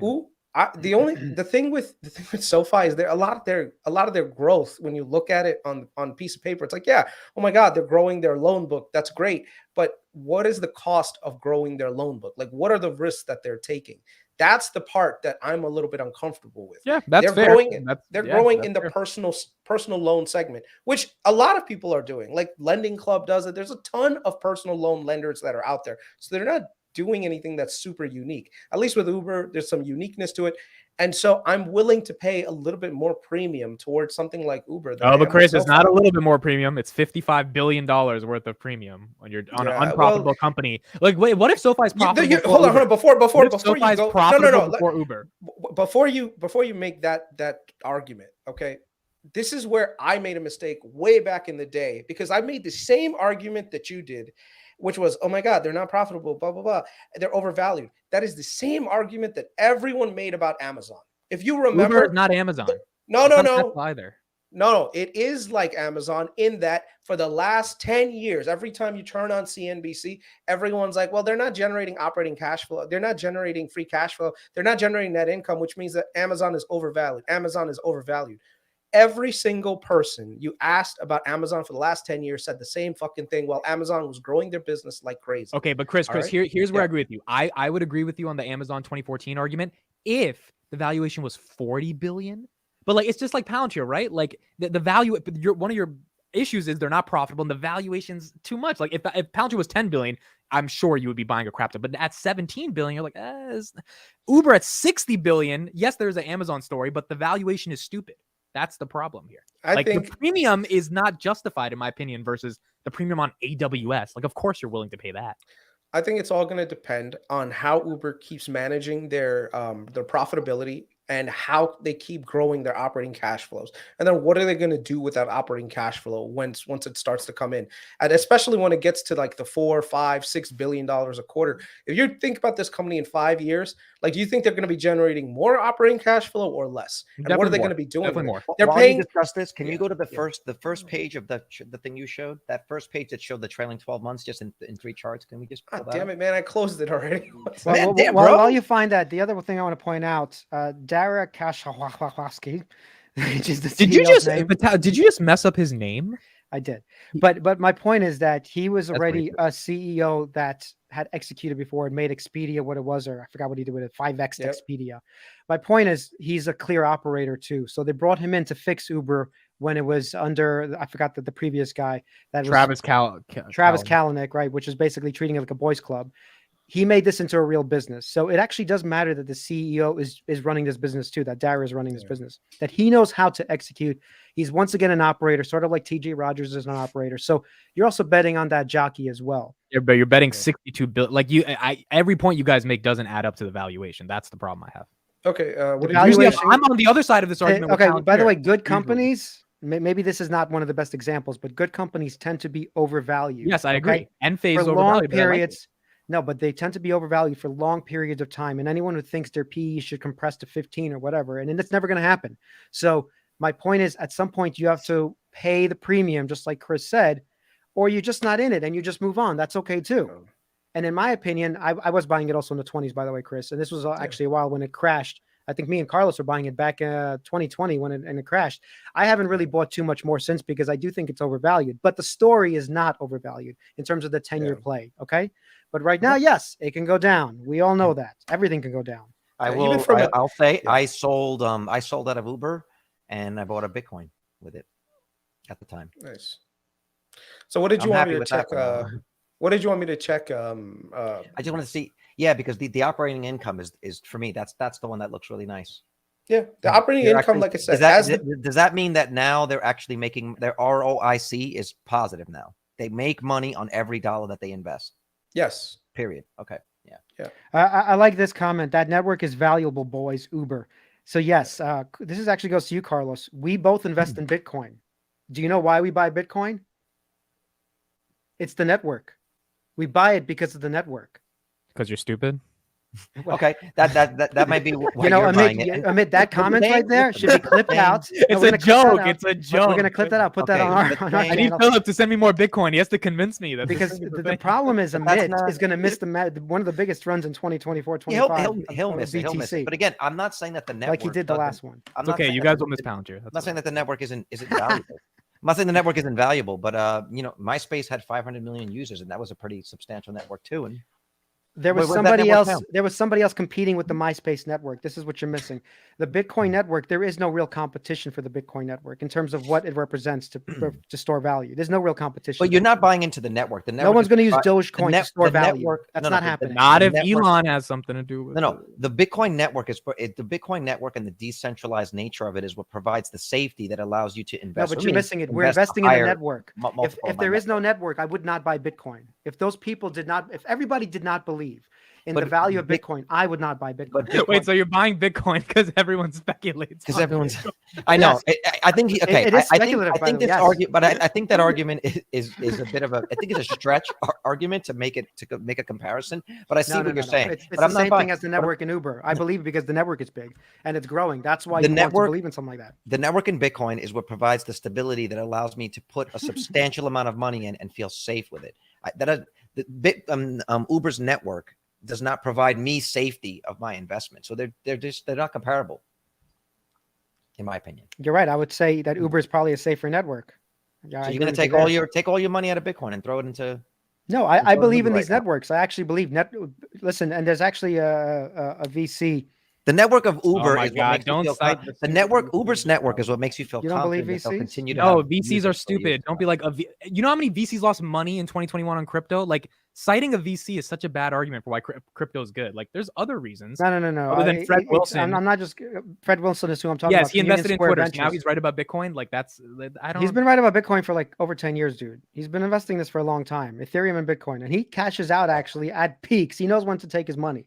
Don't worry about so Fred he invested Wilson. in fool's gold and he got rich off it. Like I don't. No, Twitter was a real he vision. believes There was you're missing a it. His meaning whole to it. thesis. See, you don't follow There's him, no but his fucking whole vision to thesis, this Bitcoin shit. Fred Wilson's whole thesis, if you actually take the time to read it, is that he believes in these networks that are going to take over and they're going to grow, like the Ethereum network, Bitcoin network, whatever is coming next in terms of the network. You could make an argument that Ethereum's network is superior to Bitcoin. 100%, you can make that argument. That Of course. you build shit on them. They do more NFTs transactions. are I actually believe that, but that Yes, doesn't they change do more anything. transactions Doesn't on change the Ethereum value. network than it's approaching what MasterCard and Visa can. Yeah, it can, doesn't change can do for a Bitcoin's second. network value. It doesn't change that because it's used for something else to store value. It's a different type of network. What I'm saying is people aren't buying. And it for Uber's that. network is different. It's in terms of logistics. So my point is we are investing in networks. When I buy Enphase even, it's But you because could they're argue growing a massive network of But you could installers. argue that. But you could argue that with everything. Uber's network is what makes you feel secure that they'll have customers for years and years to come. It's like a moat, right? Bitcoin's network is what provides safety of the investment, when you know that they're not going to get hacked like a bank, right? So they're different. It's different, but that's part of the reason. But that's not like the fundamental reason you're investing in Bitcoin. You're like, I love that network. I'm going to throw $20,000. Dude, I get Vitaly's point. Vitaly's point, if they didn't have 131 million people, then Uber is just a commodity like Lyft, sure. right? So like that is a network that I think absolutely has a moat. Sure, because you can't replicate that. Sure, but I mean, but it at the end of the day, it's an app on a phone. I mean, people, some of those people you have keep Lyft saying as this well. like it's so easy. Coke is sugared water. Yeah, It has YouTube's a an app network. on the phone, but it has 2 billion. What are you users, talking right? about? We all drink Coke. We could go drink RC Cola. Yeah, but we don't. But it's different. I mean, it's different. YouTube has a tremendous library that's growing on that app. It's different. Uber has a library of drivers. At 2 a.m. when you got to go to the airport, who's there? There's You people could- willing you to could- wake up. You could get a taxi cab. You could get. I mean, there's a Who million gets ways. a taxi cab, Honestly, bro? I think you're not giving the network enough credibility. Actually, Uber considering now. the fact Uber now. that you're What's funny? investing I in saw Bitcoin. somebody posted some like ironic tweet that now you can. No one actually is get a investing. cab on an No one Uber. is investing in Bitcoin because except the 10 people who are like Bitcoin maximalists, and we want the dollar to go to zero. That's the 10 people who are on the internet talking all the time. You're investing in it because you know you're going to 10x because the network is going to grow. That's why. Okay, let's move on to this thing Carlos shared, and then you guys can ask questions. We're on for 15 more minutes, so you can put your questions in the chat. Carlos, what was your point? And Ethereum is down. I just got an alert. Just to say, for every video, Ethereum is down 5%, guys. Just FYI. Okay, have fun buying crypto nonsense. All right, Carlos, go ahead. I think this is Cruise, right? This is a Tesla in New York City, apparently. Yeah, so the caption was that Tesla's elite at FSD in tight places. So was this another video for you to share that FSD is coming soon? No, this is just saying that for every video of like the Xpeng video, it not doing well, you're going to find videos like this too. So a video of a car, whether it's Tesla, Cruise, or Xpeng not performing well in FSD is not an indicator that the whole thing is bad. It's just, there's no reason to amplify this, just as there's no reason to over amplify. This is actually really difficult for a human driver. You ever try driving in Carroll Gardens during alternate side of the street parking? This is tough, man. And the cars handling it. So Yeah, I'm just putting it up there to say, okay, yes, the Xpeng car had a problem with that. Okay, sure. But you've got videos that'll show the opposite. The videos aren't necessarily proof of anything. Well, we have a video which we know that it drove into a bunch of cones. There's videos of that Tesla happening as well. I was actually looking for one. I don't know if you guys saw it. Somebody did an FSD and autopilot comparison of all the vehicles, every car that currently has it on the market. Did you guys see that? That's what I was looking for. I was going to see if there's a way to look. I couldn't find my Twitter history. I can't find the video up on tomorrow's episode. I got to find it. It was really great. Like somebody paid for a test of every single car that currently has any sort of autopilot or hands-free software and tested them as to whether or not they would crash into little kids, pedestrians. And it was interesting. I won't tell you the end result, but if I can find the video, we can watch it tomorrow. All right, questions? What are y'all buying? What are y'all buying this week? I'm getting a haircut before the price goes up. Chris, are you buying anything this week? I'm not going to use Chris's barber though. Probably not. Like, I'm waiting for my nice little fat dividend payment from SLG. And then after that, maybe I'll touch some stuff. I think I'm gonna do what you guys said: sell in May and go away. Not really gonna do much. Summers are always a weak time to be in the market. Oh, not really. Great thing. You know, Amit, did you see? Well, actually, you posted this, Chris, in the WhatsApp. Jeremy did a video where he was listening to Chicken. He watched your video on Palantir. And he was talking about Chicken being like sell, right? That we've now seen the S&P's done a double top and that we're sell, blah, blah, blah, blah, blah. So I wanted to see what you guys, what your take was on that. I want to address something that someone said in the comment section. Someone said, Chris, short SoFi. I will never short companies. Like I even if I know a company is going down, like trust me, I was all over SIVB and FRC. I put it in the chat on Twitter way before they actually collapsed. But I have a principle that I don't like shorting positions. I will buy puts once in a while on companies, but I don't like physically shorting because shorting is super dangerous. So no, I'm not going to short a company that's already beaten down so much. Not going to happen. So I don't short companies. I buy puts, which is synthetic shorting, but I don't short companies. Carlos, your boy is pretty bullish on Palantir. He said he sees a Tesla-like run-up in Palantir because of where its current valuation is now. And I'm not denying that. I mean, where its current valuation is now and how much news there's behind it. The other thing I was thinking about Palantir the other day is, aside from people having, say, like a moral issue with the company, I don't think you're going to see much FUD on that company. You're just not. Inherently, in the business that they're in, and essentially having the government to protect them, you're not going to see much FUD. You're not going to see much FUD on Palantir. Even if it's true, even if there is, you're just not going to see much. It's going to get squashed. So someone said, okay, Palantir, if their earnings are bad, they're going to crash to $5. I'm like, no, it's not going to happen. And the reason why it's not going to happen is because it's already priced in. Like, a lot of the weakness is already there. Like, when you look at a company and you're thinking, okay, in terms of binary, what's going to happen? If the company is overvalued and the expectations are too high and it doesn't meet those expectations, it crashes. If it's already crashed, it's already low, and they don't meet expectation, nothing happens because it's like, whatever. It just stays there. It just trades in a range. Yeah. So you don't want to try to short something or buy puts on something that's already beaten the fuck down. Like, so yeah. Do you guys agree that Elon dropping the price means he'll get FSD data quicker? We had Gary Black on Meet Kevin's channel saying that this is a really stupid thing for Elon to do. Any thoughts on? I think that would be a genius move, or to provide different tiers of FSD.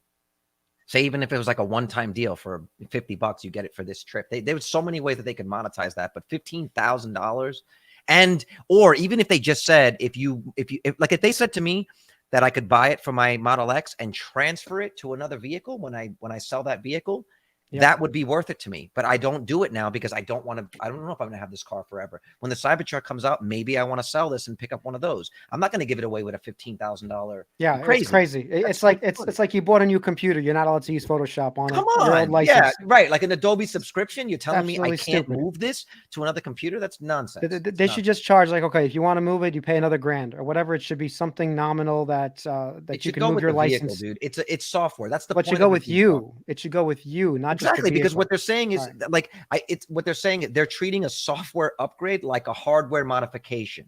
Like, I can't rip the engine out, or it's like, come on, I could take the tires off and move it to another car. I think it's a big mistake, it's a big mistake. And also, Gary, I did listen to a lot of what Gary. He's a very intelligent guy. Listening to he's matter of fact on Tesla, and the fact is Model 3s are increasing in terms of the days that they have them. So I don't know if people are buying the Model 3s right now. I think the Model Ys are still okay, but it seems like the sales, even though the price has dropped, has slowed down, which would mean, once again, PE compression, and the stock has to go down to match what's going on with the actual sales of these cars. And if Elon drops this below 15% margin and 10% margin, which he could do, this stock is going to crater. Okay, absolutely crater. Do you think they could get away with doing like $50 a month for FSD? Could that ever happen? I would pay it. If he did that, I would pay it right now. It's currently $199 a month, and I've considered doing it like, because I told you I've been taking these like long trips back and forth, back and forth to San Diego, and I said to myself, man, maybe I should just buy it for the month. It's $199, like just to try it out, maybe even like shoot a video on it. But it's still at that price point. I'm like, $200 is still a little high. $50 a month? I'm paying that for Adobe. I'm paying that for Frame.io. I'm paying that.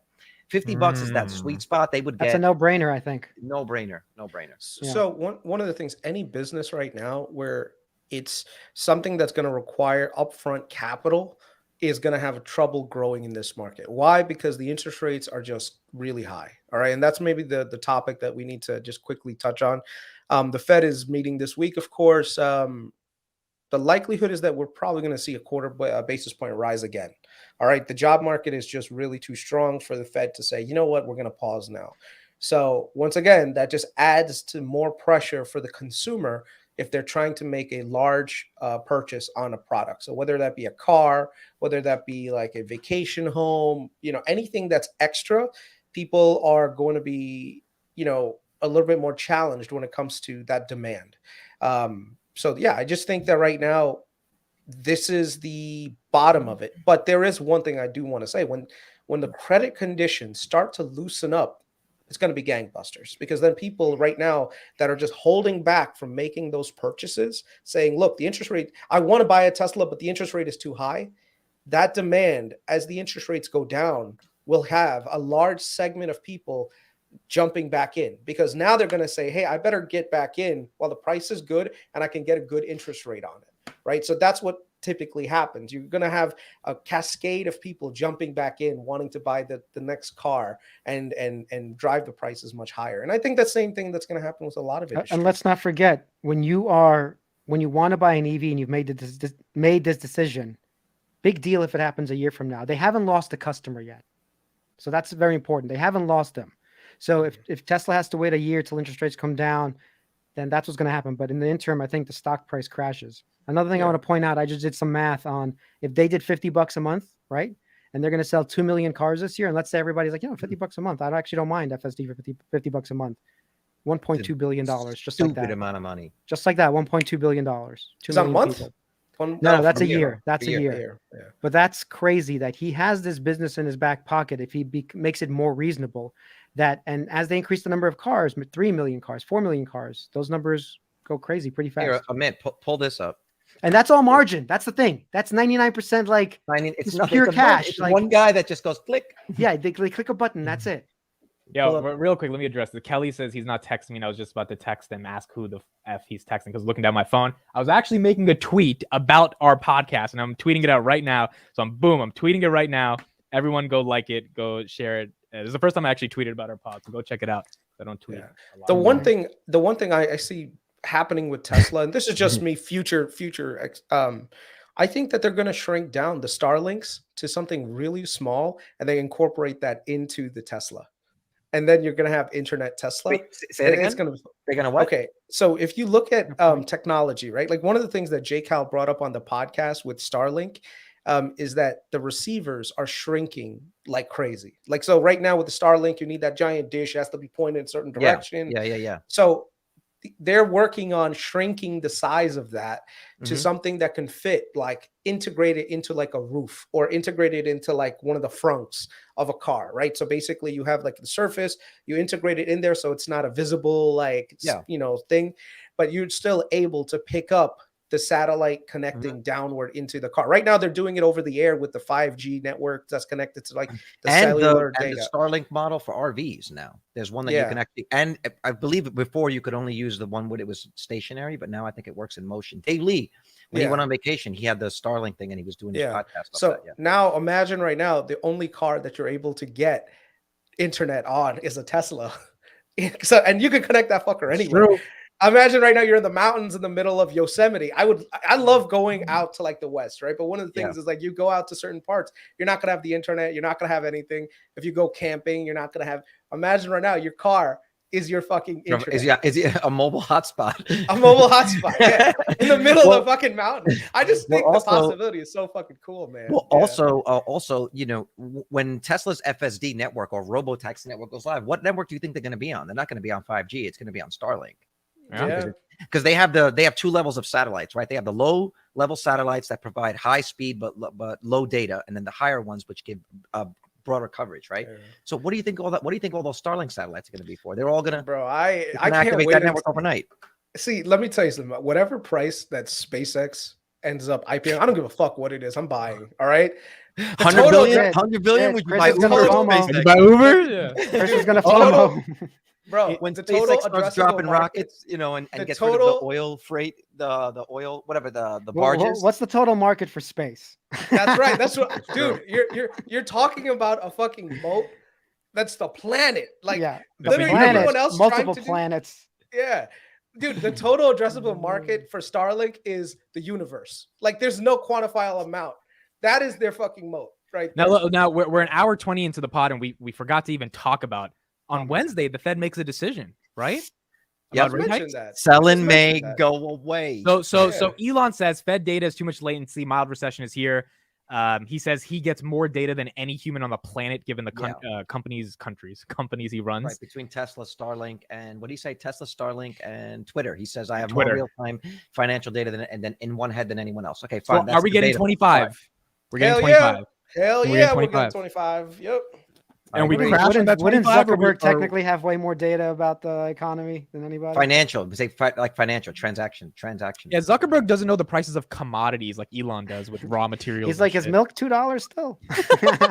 Do you remember when they did that? Didn't they ask Trump when he was talking about? I understand their average price. He's like, what does milk cost? He's like, listening. Guys, what is it? $35? No idea. What is that? Like $1,000? It's like, yeah. When you're that rich, you're that rich, you just have that guy that gets you everything. You're not even concerned about the price. That's Vitaly. That's why he's smiling. Yeah, right I call that guy my producer wife. Producer wife. Yep. Wait, so the Fed 25 basis. That's what we think is happening. And we think easily, we tank. I'm pretty sure they're going to do that. And I think that begins. I think that's it. I do think Chicken's right, but do I believe it enough to sell everything? No. I'm not that guy yet. I don't have, the millions and millions like him where he's going to be fine either way. I would just continue to DCA. Also, he has different tax implications. I'm not sure what they are. I don't think he pays. We would have to pay. According to Chicken, we are the idiots. He says that. He goes, all you people who held on to Tesla from 1,200 a share or whatever, 400 split adjusted, that wrote it all the way down, DCAing. He's literally, I was like, damn, Chicken. Bro, I sold out at 200. I sold my calls at 200. I'm happy. I'm like chilling right now. Dude, on this show, you're the trader. You're the chicken. I am the chicken. I'm all about that chicken life, bro. No, but he says at the end of the day, investing is about making money, nothing else. And he's right about that. He's fucking ruthless. That's how. Honestly, that is who I am too. I'm a fucking ruthless person. All right, I will shred a company in half if it's not gonna do me right. Like, I am not one of those people, because I used to be that guy. And I put a really lengthy Twitter post on there where it's like, no, I believe in this company. I'm going to hold forever until the fucking company went bankrupt and took a shit ton of my capital with it. Was that company again. Called FUV? Huh? No. I mean, you guys had that too, right? He was the angel investor that gave him a couple million. No, but you guys know what I mean. Like, you guys had Arcimoto, right? You thought Arcimoto was going to do a lot more than it was. But this is what happens when you get into the sunken cost fallacy. You get stuck in it. Not going to do that anymore. If a company performs, I will buy. If a company doesn't perform, I will sell. Call it a day. Have a great day. I got hurt with that with the cannabis stocks. Just waiting for that legislation. But okay, Chris. The other side is you're right about FUV. You're right about the cannabis stocks. All those, those are just spec stocks. Okay. Yeah. Tesla's not a spec stock anymore. Maybe the PE is too high. That's true. Yeah. Maybe Enphase is too high. Maybe Amazon's PE is too high. These aren't spec stocks, though. They could be overvalued in the interim, but they're probably going to that valuation. Right. No. And let me just take one step back and say you're absolutely right. that's the other thing too. When the valuation gets too crazy, sell a little bit too. That's the other sell a little bit. That's where I fucked up in the Tesla call. I did not sell at 1 trillion, even though I was talking to Carlos. This is too high. I'm not willing to buy any. I should have sold a little bit. Because any negativity, FUV? Any negativity. And believe it or not, it could be that the company is performing well, but the economy could fuck up and take the business down. Because that's what happened to Tesla. Tesla is still performing very well. They're still building factories. They're still doing everything they can. But it's the other intrinsic factors that led them in a darker path right now. Commodity prices shot up, right? You had the cost of everything go up like crazy. So your input costs went like crazy high. And then you had the Fed raising interest rates at the fastest pace in human history. That's never happened before. Even the best CEO on the planet could not have predicted that. Now, yes, you can say in hindsight, yeah, the CEO should have done X, Y, and Z to mitigate that, but that's not how the world fucking works. If you asked me 3 years ago, hey, the Fed interest rate is going to be five and a quarter by the end of 2020, by the middle of 2023, I would have told you, fuck you. That's not possible. We're in the middle of a goddamn recession thanks to COVID. Definitely not going to happen. So no, I don't think that this is something that could increased rates send Tesla to $24.33, which is Gordon Johnson's prediction. Well, what's the market cap? No. What is the market cap at $24? 500. Well, it's 500 billion at whatever it's now. 124. Is there a calculator for that where you could just plug in a number and get the market cap? They should. Yeah, it's called a calculator. You're so funny. You're so funny. I just can't stop laughing. All right, 520 billion. So let me see. Let me do the math. Let me use a calculator. This doesn't sound like a calculator. This is kind of slow. It'd be like 50 billion. Like I don't just take shares outstanding multiplied by the price. And 20. You're saying $20? $24.33. Gordon Johnson's. Whatever. 20. Hold on. So we got $164 right now divided by random 24. comment about Carp looks like his hair is 6.8. So 6.8 divided. Carp looks like those trolls that we used to have in 70. Okay. By the way, 76 billion is what it would be, which is what some other car companies are actually worth. So it's idiotic. That's idiotic. And Gordon said his numbers were actually aggressive in his DCF. No, the Toyota's worth more than 76 billion, I believe. You guys, I'm sure you guys saw Ford's earnings, right? Did you see? Let's see what Ford is worth. It was horrendous. And I think that's the problem. They say that Tesla's just a car company, but they don't compare them to other car companies, right? So how are other car companies doing right now? How many cars? I just want to point out Ford is worth $50 billion with like 200 billion in debt or something like that. Something crazy. Yeah. They're worth 250 billion. They're worth $50 billion, and they have like 150 billion in debt or whatever they have. Just massive debt. So you're talking about this car worth $76 Tesla with no debt. Okay. And 20 billion in cash sitting on the balance sheet. I mean, it's idiotic. And all of their other businesses. This is not even, this is just, I mean, come on. Positive free cash flow. $100, I would say $100 is reasonable. I would say growing revenue at double digits. Like, let's not forget. There is one last thing. Maybe we have some time to cover it. So a lot of companies that were valued like growth stocks, we should start valuing them like value stocks. And I think this is a very important thing. Which Costco? So, well, not just Costco. Believe it or not, big cap tech, right? Big capitalized technology companies. Yes. So he's about to shit on Meta. Hold on. I agree. Carlos is ready. I'm listening. Let me just tell you something. As much I would do the cowbell, but my mom's sleeping. Otherwise, I was going to do it. As much as I'm not a fan of that company, if they offered a dividend, I would probably buy that stock. Well, you wouldn't. Hold on. You hate Zuck. You would not. No. Carlos. I would. The thing is, goddamn, Zuck should give me 5% dividends. I don't want because if I'm using the platform and I'm giving you data and I'm getting something for that, I look at it as it's called a return. I look at it as a return. Yeah.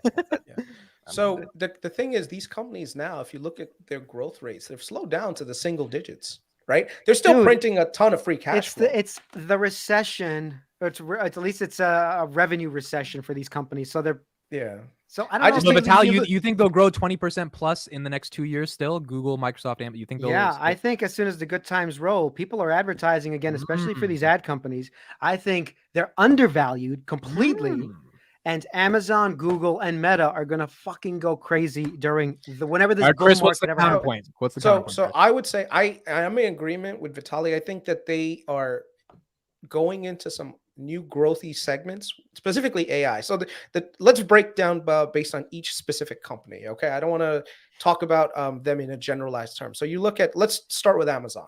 I'm bullish on Amazon. The reason why is number one, they're growing their high margin businesses like their ads revenue, their third party fulfillment, right, and their AWS business, which is slowing down but still growing, right, and it's still growing at a pretty healthy pace. So if you average all those things, it means that Amazon is still growing. Their revenue year over year was still 9%, but that means their e-commerce was kind of flat. So they're still growing and they're doing a very good job. The thing is, though, the thing that they're not doing that the others are doing is that they're not buying back shares. Okay, so there's no return to capital, returning shares to capital to shareholders, to investors. But they are paying down debt. They're generating cash flow. And here's the thing about Amazon that's great, because they have such a huge operating income. Right now, all they have to do is control costs, lay off people, and there you go. Now you're headed back in the right direction again. So that's the bull case for Amazon. Google is in a similar position because they spend a lot on personnel that don't necessarily yield a lot of return for them right now. So their profitability is in the toilet. Their growth is not there, with the exception of probably like GCP. Like their growth rate has gone down significantly. But the difference is Google is such a free cash flow machine that they're buying back shares at like almost, I think, $15 to $17 billion a quarter right now. So think of it this way. What's the percent of the float? Do you know what the percent of the float they're buying back this year, or that's approved? I'll be right back, guys. I have to check. It's approved, but it looks like they're trending in the same direction. They've been doing that forever. Like they went from 12 to 15. Now they've approved, and I don't see them not buying back shares. So they're going to buy back probably $70 billion in shares. So at a 1.12 market cap, I think the last time I checked, they're buying almost 7% of the company back per year. So that's fucking significant, because now what happens is each share that person owns, the EPS goes up a lot, because what's happening is now the earnings that you're getting is divided into a much smaller pool of shares. So that's where Google's biggest driver is in the future. Even though now they're not growing nearly as fast as they were in the past, this is one of their bull cases. The other thing with Google, though, is that from what I'm hearing and what I'm reading and what I'm researching, they are making a lot more steps into AI, and they're going to kick Microsoft's ass. That's what I'm hearing. All right. The products that they have. The All in Pod? I did listen to it, and then I did some research. I called a few friends of mine that work in Silicon Valley. They're like, from what they're hearing, Google is pissed. Like CEO Sundar is pissed. All of them. 2 years ago, every time there was a discussion around doing more releases on AI focused products, it was like, no, maybe we shouldn't, blah, blah, blah. Now it's a complete different paradigm. Now they're just like, Microsoft put us in a position where we can't risk safety and all the other shit. So they're literally like putting safety on the back burner and just releasing products out into the market like crazy. And you're going to start to see the impacts of that in the next couple of quarters, actually. So you're going to see a lot more products, AI-focused products, coming out from Google, and Google has a much larger lead than people really realize. Microsoft, on the other hand, remember, this is not their technology. This is just them buying OpenAI. In fact, it's Google's technology. Okay. Yeah, it's Google's technology. Wait, so Chris, hold on. What is the reason they're going to grow single digits if you're making all this bull case for AI? Like, why won't they? Normal. I think he's talking about this year. He's talking about this year. This year. No. But if they're like a value stock, mm-hmm. We're talking about for the next 5-6 years, right? Because then this is just a bad year. They're not a value stock yet. That's what you said. No. I'm like saying a value stock. So I think we need to stop valuing them like we did in the past, where we were like, they're going to grow unlimited growth all the time. These are things that are still going to be a lot more So right now with AI, I'm confused about that, because if AI is exponential and these companies are at the forefront, but we don't know. We don't know the profit. Even if it is, hold on a minute. These are $1 trillion companies. What do you expect them to go to? $4 trillion next year? Like, that's not going to happen. So basically, this is what he's pointing out, that you're going to get your 10-20% growth, and it's going to continue. And AI is a beast. Mm-hmm. It's going to last 10-20 years. Yeah. But you're just not going to get a 5x out of this in the next 2 years. It's not going to happen. Yeah, exactly. Which is fine. Yeah. So it's one of those things that you just have to keep in mind. The other thing is now Meta went from a PE of 8 to, I think, now a PE of 30, because now the stock price just shot up. But Zuck has been cutting, and he's cutting down to the bone. The question is, can they keep monetizing, and can they keep growing now? The thing is, Meta is a little bit hobbled right now because, number one, this is a good point by Matt. Real quick, they're buying back 5% of the float. So the financial engineering they're doing. Right. That's perfect right there. That is the exact calculation that I was growing in my head as well, Matt. Thank you. So this is the kind of thing that you have to consider. Like, okay, where does it fall in the growth versus value thing? I think it falls right into the healthy medium, right? Where your growth, usually what happens with growth is that you would give them a higher multiple on their PE. You would give them a multiple between, let's say, 25 and 35. Like if you're really growing fast, you're doing really well, 25 is a really generous amount. 35 is very, very generous. 25 is like, yeah, okay. If you want value, it's somewhere between 10 PE and I think maybe like 20. At 20 would be a high range for that. So any when you're doing your evaluations, you kind of want to go like, okay, where does this company fall into that? I think Google should be at a healthy 20 to 22 PE. So when you look at their price to earnings, anytime it exceeds like 25, 30, you should be selling. Anytime it's under 20, you should be loading up anytime you can. Right now, Google is around 20s, I think. So right now, like they're like fairly valued. But if you look at it on a forward basis, which is what they're going to be generating next year, they're probably around 18 or maybe less, a little less than that. So I would say Google is a great company to put some money into, and especially if they're able to capitalize on AI. You want a nice long-term growthy stock, Google. And then Microsoft. Microsoft is just cash flow, operating, executing, but their valuation is not something that I want to touch right now. I think their PE's up to like 30 something. Microsoft over 300. Is that even worth considering? No, I would say no. It's kind of scary. Over 300. So to answer your question, I'm like buying this week. I don't know what you guys are buying this week. I'm just watching. And if we do start to see the peak, I'll tell you what I'm selling. Selling SoFi. Maybe. I also a little bit of SoFi too. If we get a nice little run up. If we get a run up and Noto can't pull any rabbits out of his hat, then goodbye SoFi. It's funny, like Amit, on the earnings day, you post growth thing. Damn, Kelly, this is a kids show. Yeah, 340. By the way, guys, I don't know if you saw in the chat. We hit 350. We hit 356. We hit 356. We've crossed Carlos, we hit them when you left. So if you can walk out, Just walk out again, buddy. Yeah, sure. I'll be right there. What were you gonna say, Carlos? Go ahead. Oh no, I was gonna say on the earnings days, you post the. It's either the stock is like skyrocketed up or skyrocketed. Well, it's like then it goes up first, and then an hour later it goes down. Yeah. I was like, by the way, I bought some Amazon this morning. Look at me, I'm fucking smart. I followed Chris because Chris said that, and then it just. You know what this motherfucker Chris did? Hold on, no, let me say what this motherfucker Chris did. Apparently, I found out on Friday night. He told all of us Amazon. You know that clip where I was like, Chris, are they rallying? He's like, yeah, fuck yeah, Amazon's going to the moon. He bought some fucking puts on Friday, right before the market closed, or on Thursday, whatever. He pulled a what's his name on us? He protected his downside after declaring on the pod, fuck yeah, Jassy's gonna have this bitch running, and he was right for 20 seconds, and then his puts are probably expiring worthless. First of all, no, they're not. Nope. Okay. How much did you make on your puss? On your puss. It was a wash. It was a wash. I made it was a wash. There you go. It was insurance. There you go. It was insurance. I told you guys I bought it as insurance. Like there's this guy Austin Lieberman. You got too much insurance on too many things. I don't know. On Twitter, this guy Austin Lieberman. I like following him because he seems like he's like an investor, but then the moves that he's been making lately have been like he went all in on SQQQ, lost fucking like $10,000. What?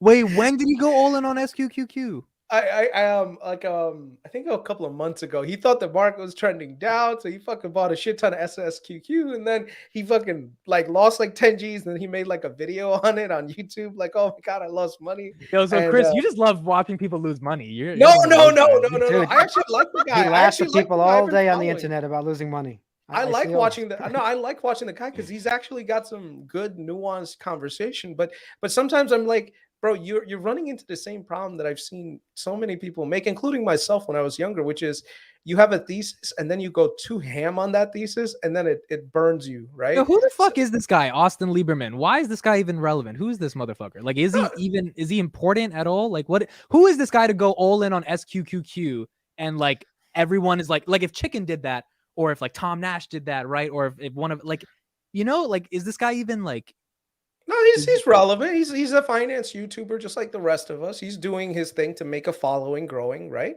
So when he went into SQQ like pretty heavily, I was like, man, this is kind of crazy. And This was then February 2023. That's when he did. Yeah, right at the goddamn fucking time. Wait, hold on. I'm about to pull a Weeble. What was SQQ at February 2023? By the way, I'm not trying to say I'm more relevant than this guy or anything like that. I'm not trying to say that. I'm just very confused who this guy is that he has this much money to publicly take that definitive of a stance and then be wrong about it. It's He's very a content creator. He's like us. He's a content creator. He has money. I didn't know him. You know, I he didn't know him. privately invests. He's a good guy. He's got a Substack.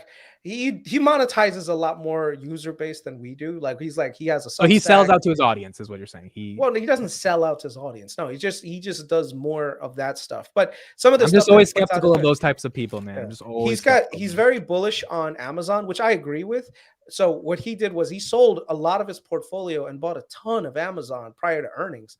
And I actually like wrote to him. I was like, look, man, it's great that you're bullish on this company and I'm bullish too, but make sure that you buy some puts and protect your position because now a significant amount of your portfolio is tied up in one company. Do not be in a position where, remember what I say to you guys. If I have a very small position in a company, who gives a fuck?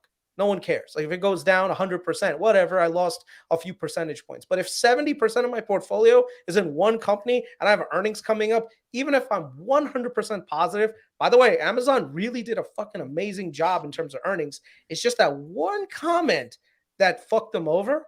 That is the problem. But that's why I'm confused who this guy is to go 90K 1 hour before earnings.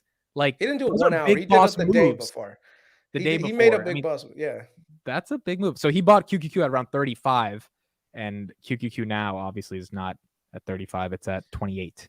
He took his beating, but he made a video about it. He's like, look, I made a mistake. This is not how you should invest, which is good because what I like about watching his stuff is that you're seeing the journey that people are on when it comes to investing. And I see a lot of the stuff I see in the mistakes that I made, I'm seeing a lot of people make also. So it's like, okay, cool. This is what happens. All right. I think that's it for us. Thank you, 340 people, for still being here. That is amazing. Hour 40 minutes, Sunday night special. You chose to spend your Sunday nights with us. That means the world. Everyone's stuff is going to be in the description in 1 second. I'm just copying and pasting it there. We're on Twitter, YouTube. I'm also putting in the chat. So one thing that guy Vaco said, Chris, buying puts before earnings is a bad idea. Yes and no. If your position is small, don't buy puts, not really necessary, whatever. But dude, I have almost 10% of my portfolio right now in Amazon. So when it comes to like a significant amount, I am not going to risk that. And especially because I have a shit ton of gains in Amazon. I don't want to get put in a position where I'm going to be like stuck in a bad place. So no, before we go, one is you have 10%. Okay. You have 10%. Where do you think Amazon is going that you got to buy puts? Were you planning to sell like this year? No. I was going to. Do you not completely believe that Amazon is probably going to be going to $200 sometime in the 2 years from now? 3. Do you think it's not going there? I think Amazon just yes or no, is going to. I don't want a long answer. Yeah, it's going to get there. Is it going to $200? Yes, it is going to go. So you're spending money on buying protection on something that you think is going to be worth way more money in the future. Wouldn't it just be better to buy more shares instead of spending the money on the protection for Amazon? I'm not talking about can I answer what I think your strategy is? Go ahead. Hold on. I want to hear his thing. I think, but it's strategically what I think he's doing, and you correct me, Chris. If the stock does take a turn, you're buying some puts to make money as it drops on the premium, and then you sell that and use that to either buy calls or more shares. The premiums that you collect. That's exactly what I did. I sold those puts for a profit. I took that money and I bought How many times spreads. That does not happen? Hey, once in a while it happens. All right. My point is it's probably a wash. Yeah. My point is it's probably a wash with your puts instead of just buying the shares in what you actually want. At the end of the day, maybe this Amazon thing worked out, but then it probably wouldn't have in a different day. Like 6 months from now, it probably won't work out and you're going to have those puts. And then you should have probably just bought those shares and just held them for the 2-3 years that it takes for it to return to this massive glory that we're all waiting for, called the bull market. For me right now, I just bought calls on. I'll even tell you which calls I bought. But you get my point, right? You get my point here. I do get your point. It's just like I said, in the short term, if I think that something is negative going to happen, and the thing is, like, I know some of them were a little bit expensive. I'll admit that too. By the way, I'm not very expensive right now. Yeah, massive IV crush. Yeah, I ended up doing it, but my biggest risk here was that Amazon, for whatever reason, in the short term, especially in this current environment. And by the way, Amazon just did a run up from 90 to 110 when we were talking about it, and they were up almost 5 to 6% on the day. So I always knew, like, look, the sentiment is that it's going to be very high. It's going to do very well. The sentiment was completely against me at the time when it comes to it. So I wanted to make sure I was just hedging slowly. That's all. Now we can argue about how far out I should have bought those puts. I know some people are saying, oh, you should have bought those puts out much further. This way you don't get the IV crush. But then I would have paid unnecessary premium. How long did you pay them? Just for like, I only did weeklies. And I think I paid like $2.89 per one. But I bought it at the money, so I would have lost $2.89. But it went down, and so I'm happy. So this is a long pod. I agree. Well, you know what they say about people with long podcasts. And on that note, he's been waiting to say that. You guys got plenty of girth on the podcast. What'd you say? You want Kelly on the podcast? Plenty of girth on the podcast. Oh, plenty of girth on the podcast. Yeah, we got to get Kelly on the podcast, bro. We got to get Kelly. She won't do it. No, I'll get her to do it. We could need to get Futbucker, bro. Futbucker's the guy, man. Okay, so here's what we do. If we ever start a Finance Junkies Twitter account and we like do exclusive subscribers, we should just do Twitter Spaces there. And Fut should definitely join and just educate all of us on earnings because he knows more than everybody on options. Fut, when are you launching the fund, bro? Futbucker should just brought that up. Can everybody on Twitter just retweet the podcast so next time we get 500 people to watch it? So can everybody just do that? We've been getting to 300. If we can get 500 one day, that's gonna be crazy. Yeah. So everybody who's still here, who still likes us, please just retweet the link that Amit put up, and or any of us, yeah. And it'll reach the people you like, and hopefully we'll get see 500 people. I think a lot of the people in this chat aren't on Twitter. That's the thing. I think people like YouTube, the majority of them are not on Twitter, and Elon's got to fix that. He's got to fix. Just put a thing in the comments. Just put a thing in the comments if you actively use Twitter. Yeah, put a one in the comments if you're on Twitter. Let's just know. Yeah. By the way, if you guys want to do a little poll. If you guys want to make a guest appearance on here, do like a 15, 20, maybe 30-minute segment where it's only $500 every 10 minutes. It's not a $500. No, what we should do, bro. We should do like Wednesday or Thursday nights. It's like last guest. 30 minutes is I put the StreamYard link and anyone can join and like anyone. No, that's gonna be a no. We'll have someone say "fuck you, Vitaly," for saying Palantir. We'll have someone say "fuck Chris" for whatever. Like it'll be fun. Or we'll have some good discourse. How about it should be somebody who actually has a topic to discuss? How about that means we have to plan in advance. So DM me on Twitter then. Bro, we don't plan our fucking topics. That's what I mean. That's why my point. I know. My point. We talked about hey guys, what are we talking about today, guys? Yeah, Carl's like, Carl's. Every time you ask that question, I'm like, I don't know. I don't know. Like, dude, I sent you like 3 different topics and we covered them, right? That's true. We get to everything eventually. By the way, I just want to let everyone know. Thank you, Johnny. Just retweeted. Everybody's retweeting. Thank you. Appreciate that. Well, it's too late now. They're going to tweet and they're going to click the link and it's like live thing ended. Yeah, I'm going to watch. This is Amit right now. It's like, yes, monetization, baby. Let's go. Ad revenues coming in, Oh my gosh. What was it? There's been like maybe 10 ones. Like there's 300 people. Yeah, there's not much. There's not much. Elon's got to fix this, bro. He's got to fix. Why aren't these people on Twitter? It doesn't make sense. Twitter's a good spot. It's cool. Well, I mean, think about what it was before he bought it. It was not. I wasn't. You know who I really want on the pod with us? Sonny Coates. Let's get him on. Get that guy. We got to get that guy. We could also get Johnny to tell us his story too. He was in N-Phase since $1. Dude, Johnny's got a crazy story, and he's another one. Is Johnny rich, by the way? If you were in N-Phase from $1, I think you can consider yourself rich. Shit. Okay, boom. Here we go. NFX position. Kelly, podcast Thursday night with Kelly. Oh yeah, we totally Apple earnings and Shopify earnings. Kelly knows Shopify very intimately. Kelly will all have. I don't drink, so I'll have some water. Everyone else have some shots. And Kelly, here we go. Thursday night, it's confirmed. Talking Shopify earnings. Boom. Cool. Awesome. Yep. There we go. All right. By the way, one of these days we got to do Matt too, man. Matt with his energy. I was going to say Matt Money. Yes. Yeah. Matt with his energy plays. He knows exactly what's going on in the industry, man. We're talking about it. Yeah. Okay, Vitaly. Maybe you take a sabbatical that day. Yeah. That's good. Now Matt's going to use that as fuel to like dunk on. Oh yeah. Then people start commenting. How many millions of barrels of oil do we use a day? How many barrels of oil? Oil is going to 0. Oh, it's going to 0 every fucking podcast. The same fucking thing over and over. Obnoxious.